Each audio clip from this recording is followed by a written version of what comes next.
तो गाइस इसमें हम लोग ना स्टार्ट करने वाले हैं इलेक्ट्रिक पोटेंशियल एंड कैपेसिटेंस को, और इसको हम लोग वन शॉट के अंदर ख़त्म करेंगे। और मैं आपको बता रहा हूँ, ये जो आप लोगों का वन शॉट होने वाला है ना सर, यानी कि ये जो आप लोगों का वन शॉट होगा ना बेटा, ये वन शॉट एकदम डिटेल्ड वन शॉट होने वाला है आप लोगों का। यानी कि इसमें एक एक चीज़ आप लोगों को कवर करवाई जाएगी, है ना। बट इसमें हम लोग क्वेश्चंस प्रैक्टिस नहीं करेंगे, ठीक है। इसमें बस हम कॉन्सेप्ट को देखेंगे, डेरिवेशंस को करेंगे बस, ठीक है। और कॉन्सेप्ट आपके बिल्कुल एकदम क्रिस्टल क्लियर होंगे। डेरिवेशन को भी बिल्कुल मैं एकदम बेसिक से सिखाऊंगा, ठीक है। तो अगर आप लोगों ने चैनल को सब्सक्राइब नहीं किया, अगर आप नए हो तो दोस्तों के साथ शेयर जरूर कर देना, चैनल को सब्सक्राइब जरूर कर देना, ठीक है। और एक लाइक तो बनता है यार, ठीक है। बहुत बेसिक से मैं टॉपिक उठाने वाला हूँ बेटा। अगर आप ये पहली बार ही चैप्टर पढ़ रहे हो ना, तो एकदम क्रिस्टल क्लियर आपको ये टॉपिक होने वाला है, ठीक है। बिल्कुल बेसिक से समझते, 1.5-2 घंटे की वीडियो जितनी भी होगी है, आराम से इस टॉपिक को हम लोग क्रिस्टल क्लियर खत्म कर लेंगे, ओके। देखो, तो हमारे पास में चैप्टर है ना सर, वो है आप लोग का इलेक्ट्रिक पोटेंशियल एंड कैपेसिटेंस। तो सबसे पहले जो चीज़ हम लोग समझने वाले हैं ना बेटा, वो है हमारे पास में पोटेंशियल एनर्जी, है ना। तो सबसे पहले, और इसके नोट्स मैं आपको जरूर दे दूंगा, ठीक है। इलेक्ट्रिक चार्ज एंड फील्ड के नोट्स तो मैं आपको दे चुका हूँ, इसके नोट्स भी मैं आप लोगों को दे दूंगा, ठीक है। या तो डिस्क्रिप्शन बॉक्स में दे दूंगा, या तो पोस्ट में मैं आपको डाल दूंगा, ठीक है। तो वहाँ से आप डाउनलोड कर लेना ईजिली इसको, ठीक है सर। चलो अब देखो, सबसे पहले सवाल आता है कि सर ये पोटेंशियल एनर्जी क्या होती है ना। हम सबसे पहले इलेक्ट्रिक पोटेंशियल का फील लेने वाले हैं कि इलेक्ट्रिक पोटेंशियल होता क्या है, इसका फील ले लेंगे हम लोग, ठीक है। देखो, पोटेंशियल एनर्जी क्या होती है ना बेटा, it is the stored energy of an object due to its position. मुझे पता है आपको समझ में नहीं आया, कोई दिक्कत नहीं है, आराम से मैं इसको समझाता हूँ। देखो देखो, जैसे आपके पास में कोई भी ऑब्जेक्ट है ना, तो उस ऑब्जेक्ट में उसकी पोजीशन की वजह से जो एनर्जी आती है ना, उसी को हम लोग पोटेंशियल एनर्जी बोलते हैं। मैं आपको समझाता हूँ कैसे। जैसे मान लो ये आपकी ज़मीन है, और ज़मीन पे आपने क्या रखा हुआ है, एक बॉक्स रखा हुआ है, या फिर आप बोल सकते हो एक तरीके से आप लोगों ने इसको ब्लॉक रखा हुआ है, ठीक है। अब इस बॉक्स और ब्लॉक को मैंने क्या करा, एच हाइट तक ऊपर लेकर के गया। अब सोचो ना, जैसे कोई भी बॉक्स होगा, उस बॉक्स को जब मैं एच हाइट से ऊपर लेकर के जाऊंगा, तो भाई मैंने अपनी एनर्जी उस बॉक्स को दी होगी। मतलब मैंने उस बॉक्स को ऊपर ले जाने में एनर्जी तो लगाई होगी ना भाई साहब, समझ पा रहे हो बात को। तो यानी कि जो मेरी एनर्जी थी ना, वो एनर्जी अब किस में हो चुकी है, यहाँ पे जो बॉक्स था ना, इस बॉक्स के अंदर वो एनर्जी स्टोर्ड हो चुकी होगी। समझ पा रहे हो आप इस बात को। मतलब देखो, जैसे ये पेन है, तो इस पेन पे अभी इसके पास तो कोई एनर्जी है नहीं। जब मैं इसको ऊपर लेकर के आऊँगा, तो मैंने क्या करा, इसको ऊपर लेकर के आ रहा हूँ भाई, तो मेरे को क्या करना पड़ेगा, इसको एनर्जी देनी पड़ेगी ना। जब मैं एनर्जी लगाऊंगा, तभी तो ये पेन ऊपर आ पाएगा कि नहीं आ पाएगा, यस सर। तो इसका मतलब जब इस बॉक्स या ब्लॉक को हम लोग एनर्जी देंगे, तो ये बॉक्स क्या हो जाएगा, ऊपर आ जाएगा। और जो मेरी एनर्जी है ना, वो एनर्जी क्या हो चुकी है, इसमें स्टोर्ड हो चुकी है। जो मेरी एनर्जी थी, वो इस बॉक्स के अंदर क्या हो चुकी है, स्टोर्ड हो चुकी है, ठीक है। समझ पा रहे हो बात को। तो देखो यहाँ पे पोजीशन में चेंज हुआ कि नहीं हुआ, यस सर। पहले देखो, इसकी पोजीशन यहाँ पे थी ना, मान लो ये पोजीशन इसकी P1 पोजीशन है, और ये पोजीशन इसकी P2 पोजीशन है। तो अब देखो इसकी पोजीशन में चेंज आया कि नहीं आया, बिल्कुल आया सर। तो ये जो पोजीशन में चेंज आ रहा है ना बेटा आप लोगों का, तो इस ऑब्जेक्ट में पोजीशन की जो चेंज आ रहा है, इसी से इसमें एक एनर्जी स्टोर हो जाती है, उसी को हम पोटेंशियल एनर्जी बोलते हैं। जैसे ये पेन है ना, तो इस पेन को जब मैं ऊपर लेकर के आया, तो इस पेन के अंदर एक एनर्जी स्टोर हो गई। और वो एनर्जी कहाँ से स्टोर हुई, जब मैंने इसको वो एनर्जी दी होगी। समझ पा रहे हो बात को। मतलब ये जो एनर्जी स्टोर हुई, तो किसकी वजह से हुई थी, एक्सटर्नल एजेंट की वजह से। भाई मैं तो इसके लिए बाहरी आदमी हूँ ना, मैं कौन सा इसका अपना आदमी हूँ। तो ये एक्सटर्नल एजेंट है ना, इस बॉक्स के लिए तो मैं बाहरी आदमी हूँ। तो मेरी जो एनर्जी, जो इस बॉक्स के अंदर एनर्जी स्टोर हुई है, मेरे थ्रू हुई है ना। इसीलिए तो हम लोग उसको एक्सटर्नल एजेंट कह रहे हैं यहाँ पे, कि मैं उसके लिए एक्सटर्नल एजेंट हूँ आप लोगों को। समझ पा रहे हो बात को।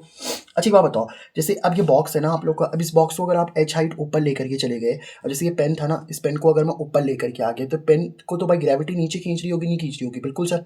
और आप देखो, ग्रेविटी के अगेंस्ट इसको ऊपर लेकर के जा रहे हो। समझ पा रहे हो बात को। ग्रेविटी के अगेंस्ट आप इसे ऊपर लेकर के जा रहे हो, यानी कि यहाँ पे जो वर्क डन हो रहा है ना भाई, अगर मैं बॉक्स को एच हाइट ऊपर लेकर के जा रहा हूँ, तो बेसिकली मुझे क्या करना पड़ेगा, वर्क डन ही तो करना पड़ेगा यहाँ पे। मतलब आपको वर्क करना पड़ेगा ना। और ये वर्क डन किसके अगेंस्ट हो रहा है बेटा, ग्रेविटी के अगेंस्ट हो रहा है। क्यों, क्योंकि ग्रेविटी तो सर इस बॉक्स को नीचे खींचने का प्रयास कर रही होगी, और आप तो इसे ऊपर लेकर के जा रहे हो। समझ पा रहे हो बात को। तो इसका मतलब यह है कि यहाँ पे जो वर्क डन हो रहा है ना, वो अगेंस्ट द ग्रेविटी हो रहा है। और क्योंकि जो वर्क डन हो रहा है वो अगेंस्ट द ग्रेविटी हो रहा है ना, इसीलिए हम लोग क्या बोलते हैं बेटा, इसको ग्रेविटेशनल पोटेंशियल एनर्जी बोलते हैं यहाँ पे, ठीक है।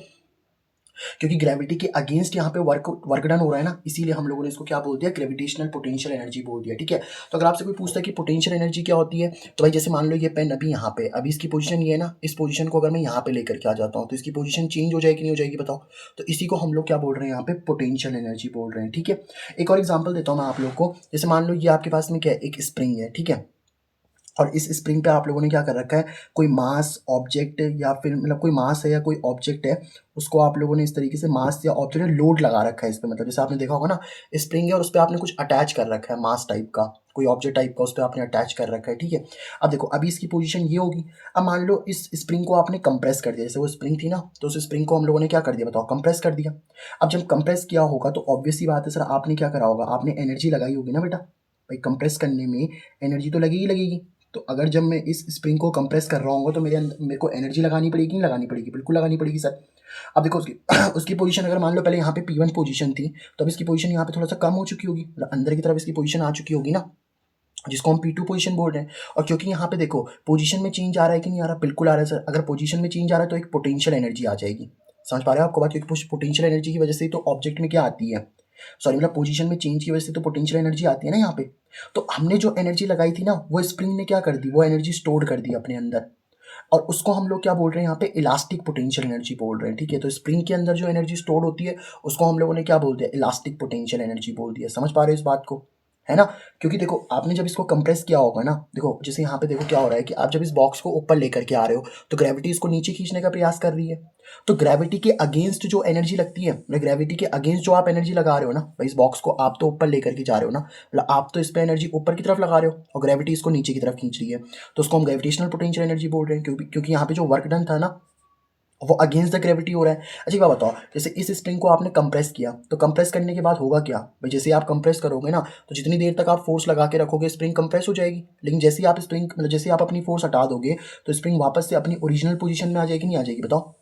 यानी कि देखो स्प्रिंग जो फोर्स लगाती है उसको हम इलास्टिक फोर्स बोलते हैं। अब ये इलास्टिक फोर्स क्या, मैं समझाता हूँ आपको। देखो भाई आपने क्या करा, आपने जब इस स्प्रिंग को ऐसे खींचा होगा, है ना, जब आप इस स्प्रिंग को इस तरीके से खींचोगे तो आपने इसको, या सॉरी इसको अभी आप कंप्रेस कर रहे हो, ठीक है, तो आप कंप्रेस कर रहे हो इस स्प्रिंग को।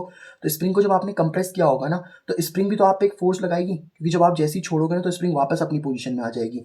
अब इसका मतलब क्या है, जो आप एनर्जी स्टोर कर रहे हो ना, देखो आप अंदर की तरफ स्टोर कर रहे हो एनर्जी को, क्योंकि आप तो उसको अंदर की तरफ धक्का दे रहे हो ना भाई, स्प्रिंग को आप अंदर की तरफ धकेल रहे हो और स्प्रिंग आपको बाहर की तरफ धकेल रही है। तो एनर्जी जो स्टोर हो रही है वो इलास्टिक फोर्स के अगेंस्ट ही तो हो रही है, इसलिए हम उसको इलास्टिक पोटेंशियल एनर्जी बोलते हैं यहाँ पे। समझ पा रहे हो इस बात को। तो आई होप आपको समझ में आ गया होगा कि पोटेंशियल एनर्जी क्या होती है। मतलब किसी भी ऑब्जेक्ट में उसके पोजीशन की चेंज की वजह से जो एनर्जी स्टोर होती है ना हमारे पास में, उसी को हम लोग बोलते हैं यहाँ पे क्या, पोटेंशियल एनर्जी, ठीक है। अच्छा तो आपको पोटेंशियल एनर्जी समझ में आ गई। अब एक और एनर्जी होती है जिसको हम लोग बोलते हैं यहाँ पे क्या, काइनेटिक एनर्जी। अभी काइनेटिक एनर्जी क्या होती है भाई, जैसे आपके पास में कोई ऑब्जेक्ट है ना, वो ऑब्जेक्ट जब मोशन में होता है ना, उसी को हम लोग काइनेटिक एनर्जी बोलते हैं। जैसे मैं आपको समझाता हूँ, देखो जैसे बॉक्स था ना, इस बॉक्स को जब आप h हाइट ऊपर लेकर के गए तो ये बॉक्स की पोजीशन ये हो गई थी, है ना। अब आप जैसे ही क्या करोगे, अभी जब तक सोचो, जैसे ये पेन है ना, अब इस पेन को मैं ऊपर लेकर के आया तो इसके अंदर कौन सी एनर्जी स्टोर हो गई बताओ, पोटेंशियल एनर्जी स्टोर हो गई। अब जैसे ही मैं इसको छोड़ूंगा, जब तक मेरे हाथ में होगा तब तक कोई दिक्कत नहीं है, तब तक इसके अंदर पोटेंशियल एनर्जी है। अब जैसे ही मैं इसको छोड़ूंगा तो नीचे आ जाएगी नहीं आ जाएगा, बिल्कुल सर। तो जब ये मूव कर रहा होगा ना, जब ये मूव कर रहा है, जब ऑब्जेक्ट मोशन में होता है, तो उस टाइम उसके पास जो एनर्जी होती है उसको हम काइनेटिक एनर्जी बोलते हैं। तो ये बॉक्स जब h हाइट नीचे आ जाएगा ना, तो इसके पास में कौन सी एनर्जी आ जाएगी बताओ आप लोग की, काइनेटिक एनर्जी आ जाएगी। समझ पा रहे हो इस बात को आप लोग। तो जब आपका ऑब्जेक्ट मोशन में होता है तो उस टाइम उसके पास में जो एनर्जी होती है हमारे पास में, उसको हम लोग क्या बोलते हैं यहाँ पे, काइनेटिक एनर्जी बोलते हैं, ठीक है। आई होप आपको ये वाली बात समझ में आ रही होगी। अच्छा जैसे यहाँ पे मैं आपको एक चीज़ और समझाता हूँ। जैसे ये स्प्रिंग थी ना हमारे पास में, स्प्रिंग को हमने क्या करा, कंप्रेस करा। तो जब हमने इसको कंप्रेस करा तो हमने इस पे एनर्जी लगा करके इसको कंप्रेस किया होगा ना, और इसको हम लोग क्या बोल रहे हैं, पोटेंशियल एनर्जी बोल रहे हैं, क्योंकि इस स्प्रिंग के अंदर एक एनर्जी स्टोर हो गई होगी ना, जिसको हम पोटेंशियल एनर्जी बोल रहे हैं। अब आप जैसे ही आप अपनी फोर्स को हटा दोगे, अभी तो आपने इस पर फोर्स लगा रखी तो कंप्रेस हो जाएगी स्प्रिंग, जैसे ही आप फोर्स को हटाओगे तो वापस वो स्प्रिंग अपनी पोजीशन पे आएगी, मतलब वो मोशन में आ जाएगी, तो उसको हम काइनेटिक एनर्जी बोल रहे हैं। तो इसका मैं बेसिक से एग्जाम्पल समझाता हूँ आप लोगों को। जैसे मान लो ऐसे कोई पहाड़ी एरिया है, ठीक है, इस तरीके से कोई पहाड़ी एरिया है आप लोग का। अब यहाँ पे आपके पास में क्या है, आपकी साइकिल है, ठीक है, इस तरीके से आपकी जो भी है, मतलब आपकी इस तरीके से साइकिल है, उस साइकिल को क्या कर रहे हो आप, पैडल मार मार के ऐसे ऊपर लेकर के आ गए, ठीक है, पैडल मार मार के आप ऊपर लेकर के आ गए। तो देखो आप उसको क्या कर रहे हो, पैडल मारते मारते मारते मारते मारते मारते आप यहाँ पे लेकर के आ गए ना उसको। तो जब आप पैडल मारते जा रहे थे मारते जा रहे थे, तो वहाँ पे उसमें क्या हो रहा था, साइकिल में एक एनर्जी स्टोर हो रही थी। तो जो एनर्जी स्टोर हो जाएगी ना आप लोग की, उसको तो हम लोग कौन सी एनर्जी बोल रहे हैं बताओ, पोटेंशियल एनर्जी बोल रहे हैं। और जब आप लोग यहाँ से नीचे आओगे ना, जब आप यहाँ से इस तरीके से नीचे आ रहे होंगे, तो अब नीचे आने में तो आपको पैडल मारने की जरूरत नहीं है ना, ये साइकिल अपने आप मूव करेगी। तो उसको हम लोग क्या बोल रहे हैं यहाँ पे, काइनेटिक एनर्जी बोल रहे हैं। समझ पा रहे हो बात को? जैसे देखो ये पेन था, इस पेन को जब मैं ऊपर लेकर के गया तो मेरे को एनर्जी लगानी पड़ी, लेकिन जब मेरे को इसको छोड़ना है तो अब तो कोई एनर्जी लगानी नहीं पड़ रही ना, तो उसी को हम लोग काइनेटिक एनर्जी बोल रहे हैं यहाँ पे, ठीक है। अच्छा एक चीज़ मैं आपको और बता देता हूँ बेटा, ये टॉपिक पर बड़ा इंपॉर्टेंट है, ये पॉइंट नोट करके लिख देना। The total energy of an object do not change, यानी कि जो टोटल एनर्जी होती है ना ऑब्जेक्ट की, वो कभी भी चेंज नहीं होती। मैं समझाता हूँ आपको कैसे। जैसे देखो, जैसे ये बॉक्स आप लोग का बिल्कुल अभी नीचे है, ठीक है। तो अगर ये बॉक्स अगर आपका नीचे है, तो अभी ऑब्वियसली बात है, अगर ये बॉक्स आपका नीचे है तो इसकी पोटेंशियल एनर्जी तो होगी नहीं, क्योंकि इसकी पोजीशन में तो कोई चेंज नहीं हुआ ना। तो पोटेंशियल एनर्जी कितनी है इसकी? जीरो। तो काइनेटिक एनर्जी भी कितनी है बताओ इसकी? जीरो ही होगी। समझ पा रहे हो ना बात को? पोटेंशियल एनर्जी कितनी है इसकी? जीरो है। और काइनेटिक एनर्जी कितनी है बताओ आप लोग? इसकी जीरो ही होगी। अब मान लो इसको आप ऊपर लेते जा रहे हो, लेते जा रहे हो, है ना, मतलब इसकी जैसे आप लोग क्या कर रहे हो, इसको ऊपर लेके जा रहे हो, ऊपर लेके जा रहे हो, ठीक है। तो जब मैं इसको ऊपर ले बिल्कुल एकदम ऊपर लेकर के आ जाऊंगा, तो उस टाइम तो उसके बाद जैसे अभी जैसे ये पेन है ना, अब इस पेन को जब मैं ऊपर लेकर के आ रहा हूँ तो इसके पास में एक एनर्जी स्टोर हो जाएगी, उसको हम पोटेंशियल एनर्जी बोल रहे हैं। मान लो पोटेंशियल एनर्जी की वैल्यू कितनी हो गई? 10 जूल, क्योंकि पोटेंशियल एनर्जी आ चुकी है ना इसके बॉक्स के पास में। अब ये मूव नहीं कर रहा, मूव नहीं कर रहा, तो काइनेटिक एनर्जी कितनी है इसके पास में? मान लो अभी जीरो है। काइनेटिक एनर्जी कितनी है इसके पास में? अभी जीरो होगी ना, क्योंकि मूव तो कर ही नहीं रहा। अब जी मान लो ये बॉक्स आपका कहीं बीच में आ गया, तो बीच में आ गया तो पोटेंशियल एनर्जी इसकी कितनी हो चुकी होगी? 5 जूल, क्योंकि पोटेंशियल एनर्जी तो आपकी घट रही होगी ना, और काइनेटिक एनर्जी बढ़ती जाएगी। भाई जब देखो ना, अभी पोटेंशियल एनर्जी है, जब ये पोटेंशियल एनर्जी मूव करती जाएगी तो यहाँ नीचे तो काइनेटिक एनर्जी आ जाएगी ना, क्योंकि ये बॉक्स आपका मूव करने लग जाएगा। तो पोटेंशियल एनर्जी देखो 5 जूल है, काइनेटिक एनर्जी कितनी है? 5 जूल है, तो कितनी हो गई बताओ आपकी? 10 जूल हो गई। टोटल अभी भी 10 जूल ही है। ऊपर भी अगर आप देखोगे तो 10 जूल ही थी। पोटेंशियल एनर्जी 10 थी, काइनेटिक एनर्जी 0 थी, टोटल 10 जूल थी। यहाँ कहीं पहुंच चुका होगा आप लोग का, मान लो चलो बॉक्स यहाँ पे पहुंच गया। अब जब बॉक्स यहाँ पे पहुंच गया ना आप लोग का, देखो पोटेंशियल एनर्जी कितनी हो चुकी है आप लोग की? लेट से जो आपकी पोटेंशियल एनर्जी है ना, वो पोटेंशियल एनर्जी कितनी आ चुकी है आपके पास में? मान लो पोटेंशियल एनर्जी हो चुकी है आप लोग की 9 जूल। नहीं सॉरी, पोटेंशियल एनर्जी तो धीरे धीरे घटती जा रही होगी ना। तो मान लो पोटेंशियल एनर्जी कितनी हो गई आप लोग की? 1 जूल हो गई। तो काइनेटिक एनर्जी कितनी हो चुकी होगी सर आप लोग की? 9 जूल। देखो 1 जूल प्लस 9 जूल फिर से मिलकर कितना बन रहा है आप लोग का? 10 जूल ही बन रहा है। तो मतलब कहने का मतलब क्या है कि जो काइनेटिक एनर्जी में जितना गेन होता है ना, उतना ही पोटेंशियल एनर्जी में लॉस होता है। मतलब अगर आपकी ऑब्वियस सी बात है ना, देखो जैसे ही आप ऊपर लेकर के जा रहे हो, ऊपर लेके जा रहे हो, तो पोटेंशियल एनर्जी बढ़ती जा रही होगी, है ना। और जब आप लोग मतलब यहाँ पे पोटेंशियल एनर्जी इसकी मैक्सिमम होगी और काइनेटिक एनर्जी इसकी जीरो हो जाएगी, क्योंकि मूव तो कर ही नहीं रहा ना अभी। अब जब आप इसको छोड़ोगे तो पोटेंशियल एनर्जी धीरे धीरे घटती जाएगी और काइनेटिक एनर्जी आपकी बढ़ती जाएगी। समझ पा रहे हो बात को? तो जितना आपकी काइनेटिक एनर्जी बढ़ती है ना, उतना ही आपकी पोटेंशियल एनर्जी लॉस होती है। मतलब अगर मैं ये कहूँ कि अगर आपकी पोटेंशियल एनर्जी 5 जूल की बढ़ी है, तो काइनेटिक एनर्जी आपकी 5 जूल घटी होगी। समझ पा रहे हो बात को? पोटेंशियल मतलब जैसे सिंपल सी बात ही है ना, कि पोटेंशियल एनर्जी अगर मान लो आपकी 7 जूल बढ़ी है, तो काइनेटिक एनर्जी आपकी 7 जूल घट गई होगी। या अगर पोटेंशियल एनर्जी आपकी 7 जूल घटी है, तो पोटेंशियल एनर्जी अगर आपकी 7 जूल घटी है ना, तो काइनेटिक एनर्जी आपकी 7 जूल बढ़ जाएगी। क्योंकि अगर पोटेंशियल एनर्जी धीरे धीरे डिक्रीज होगी तो काइनेटिक एनर्जी तो बन जाएगी आप लोग की, है ना। इसी को हम लोग क्या बोलते हैं यहाँ पे? Law of conservation of energy भी हम लोग बोल सकते हैं, ठीक है। कि law of conservation of energy का मतलब क्या है कि जितना काइनेटिक एनर्जी में गेन हो रहा है ना, उतना ही पोटेंशियल एनर्जी में लॉस भी हो रहा है आप लोगों का, ठीक है। जब बॉक्स नीचे आता जाएगा तो पोटेंशियल एनर्जी उसकी लॉस हो जाएगी ना। समझ पा रहे हो आप इस बात को? ठीक है। तो ये मैंने आप लोगों को पूरा इसलिए समझाया क्योंकि अब मेरे को आपको क्या समझानी थी यहाँ पे? कंजर्वेटिव फोर्सेस समझानी थी, ठीक है। तो कंजर्वेटिव फोर्सेस क्या होती है बेटा आप लोग की? देखो कंजर्वेटिव फोर्सेस कौन सी फोर्सेस होती हैं? The forces where the total energy is conserved. जहाँ पे जो टोटल एनर्जी होती है ना आप लोग की, वो कंजर्व रहती है। मतलब एनर्जी में ना तो आपका लॉस होता है और ना ही आपकी एनर्जी क्या होती है? गेन होती है। जैसे मैं अगर बोलूँ कि यहाँ से इस बॉक्स के पास में मैंने इस बॉक्स को मैंने टोटल कितनी एनर्जी दी है? 10 जूल की एनर्जी दी है मान लो। अगर मैं सिंपल सी बात बोलूँ तो इस बॉक्स को मैंने कितनी एनर्जी दी है? 10 जूल की एनर्जी दी है। तो अगर इसकी पोटेंशियल एनर्जी 5 जूल की होगी तो काइनेटिक एनर्जी भी 5 जूल की होगी। 5 + 5 10 जूल हो जाएगा। पोटेंशियल एनर्जी अगर 7 जूल की है तो काइनेटिक एनर्जी 3 जूल की होगी। पोटेंशियल एनर्जी अगर 9 जूल की है तो काइनेटिक एनर्जी आपकी कितनी हो जाएगी? 1 जूल की। मतलब टोटल एनर्जी आपकी 10 जूल रहने वाली है बस। समझ पा रहे हो बात को? अब अगर आप ऊपर लेकर के जाओगे तो पोटेंशियल एनर्जी बढ़ती जाएगी। देखो जैसे आप ऊपर लेकर के जा रहे हो ना, तो ऊपर लेकर के जा रहे हो तो पोटेंशियल एनर्जी तो बढ़ रही होगी उस टाइम पे आप लोग की। समझ पा रहे हो? और जब नीचे आओगे तो काइनेटिक एनर्जी आप लोगों की फिर बढ़ती जा रही होगी। तो जब ऊपर जाओगे तो पोटेंशियल एनर्जी बढ़ेगी और जब आप नीचे आओगे तो काइनेटिक एनर्जी बढ़ेगी। समझ पा रहे हो बात को?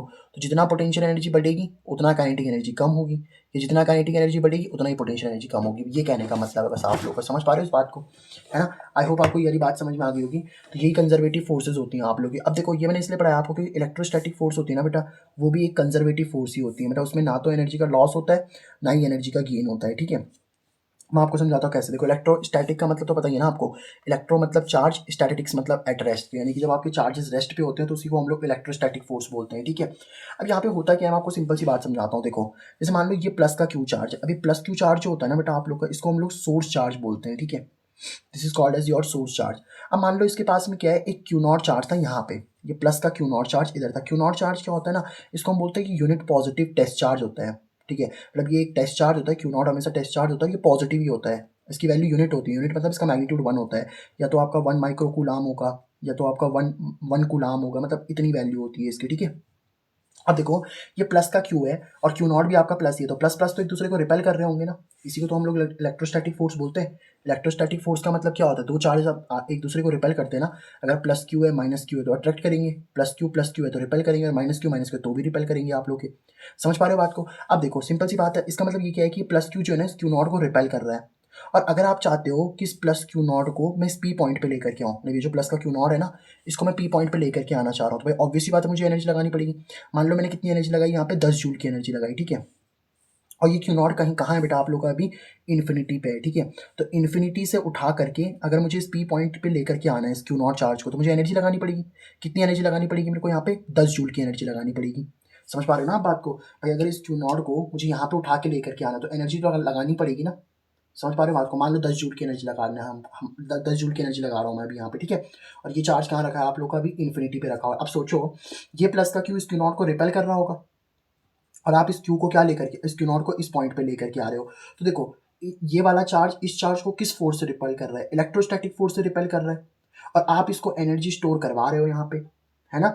तो इलेक्ट्रोस्टैटिक फोर्स के अगेंस्ट एक एनर्जी स्टोर हो रही है ना। देखो इलेक्ट्रोस्टैटिक फोर्स तो इस डायरेक्शन में लग रही है, रिपल्शन की डायरेक्शन ये है ना, और इसकी देखो ये चार्ज इस चार्ज को इस डायरेक्शन में रिपेल कर रहा है, लेकिन आप इसको वर्क करवा करके, आप इसमें वर्क डन करवा करके इस क्यू नॉट चार्ज को बोल रहे हो कि मैं तेरे को एनर्जी दे दूंगा, तब तो इसके प्लस के पास जा पाएगा। सोचो अगर इसके पास प्लस क्यू के पास, क्यू नॉट के पास कोई एनर्जी ना होती, तो प्लस क्यू के पास थोड़ी ना जा पाता, वो तो उसको क्या कर देता, रिपेल कर देता। लेकिन आपने बोला चलो मैं तेरे को एनर्जी देता हूँ भाई, तब तो प्लस क्यू के पास में जा पाएगा, सोर्स चार्ज के पास में जा पाएगा। समझ पा रहे हो ना बात को। तो मतलब क्या बोलते हैं हम लोग, इलेक्ट्रोस्टैटिक फोर्स के अगेंस्ट जो एनर्जी स्टोर हो रही है ना, क्योंकि आप इस प्लस क्यू नॉट चार्ज को एनर्जी दे करके तो यहीं ला रहे होंगे ना, तो एनर्जी तो स्टोर हो रही होगी, आपकी एनर्जी इस चार्ज में स्टोर हो जाएगी। समझ पा रहे हो बात को। तो इलेक्ट्रोस्टैटिक फोर्स के अगेंस्ट जो एनर्जी स्टोर होती है ना, उसको हम लोग क्या बोलते हैं बेसिकली यहाँ पे, इलेक्ट्रिक पोटेंशियल एनर्जी बोलते हैं, ठीक है। तो that is called as your electric potential energy, ठीक है। तो उसी को हम इलेक्ट्रिक पोटेंशियल एनर्जी बोलते हैं। समझ गए आप इस बात को। क्योंकि देखो ना ये वाला प्लस क्यू क्या करेगा बताओ, ये वाला प्लस क्यू इस क्यू नॉट को रिपेल कर रहा होगा, और आप इस पे वर्क करा करके इसको इस पॉइंट पे लेकर के आ रहे हो, तो ये वाला प्लस क्यू तो इस क्यू नॉट को रिपेल कर रहा है, आप इसको एनर्जी दे करके इसके अगेंस्ट लेकर के आ रहे हो, क्योंकि ये इसको इस डायरेक्शन में रिपेल कर रहा है, आप उसकी विपरीत दिशा में उसको लेकर के आ रहे हो। तो इसलिए हम लोग उसको क्या बोलते हैं, इलेक्ट्रिक पोटेंशियल एनर्जी बोलते हैं, ठीक है। अब देखो एक टर्म हमारे पास में आती है जिसको हम लोग बोलते हैं इलेक्ट्रिक पोटेंशियल। इलेक्ट्रिक पोटेंशियल को हम लोग वी से डिनोट करते हैं। देखो सिंपल सी बात समझो कि जैसे आपके पास में क्यू नॉट है ना, तो ये क्यू नॉट कहाँ पे होगा आप लोग का, इन्फिनिटी पे होगा। तो इस क्यू नॉट को इन्फिनिटी से किसी पॉइंट तक लाने में जो भी काम करना पड़ता है ना बेटा आप लोग को, उसी को हम इलेक्ट्रिक पोटेंशियल बोलते हैं। देखो क्या लिखा हुआ है, it is the amount of work done on carrying a unit positive test charge. अब यूनिट पॉजिटिव टेस्ट चार्ज मतलब क्यू नॉट की बात हो रही है। तो जो आपका यूनिट पॉजिटिव टेस्ट चार्ज है ना, उसको अगर हमें इन्फिनिटी से, from infinity to a point, is called electric potential. मतलब सिंपल सी बात है कि अगर आपके पास में यूनिट पॉजिटिव टेस्ट चार्ज है ना, तो उसको इन्फिनिटी से किसी पॉइंट तक लाने में जो भी काम करना पड़ता है, उसी को हम लोग क्या बोलते हैं यहाँ पे, इलेक्ट्रिक पोटेंशियल बोलते हैं, ठीक है।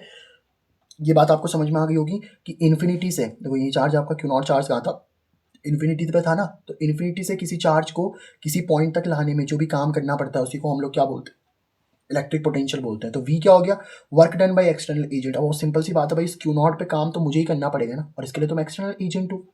तो क्या बोलेंगे, work done by external agent. क्योंकि देखो वी का फॉर्मूला क्या बन जाएगा, जो आपको वर्क करना पड़ रहा है किस पे, क्यू नॉट चार्ज पे, तो वही तो आपका पोटेंशियल का फॉर्मूला हो गया, बताओ, है ना। देखो जो भी आपका वर्क करना पड़ रहा है एक्सटर्नल एजेंट के थ्रू, अपॉन में कितना आ जाएगा आप लोग का, क्यू नॉट आ जाएगा।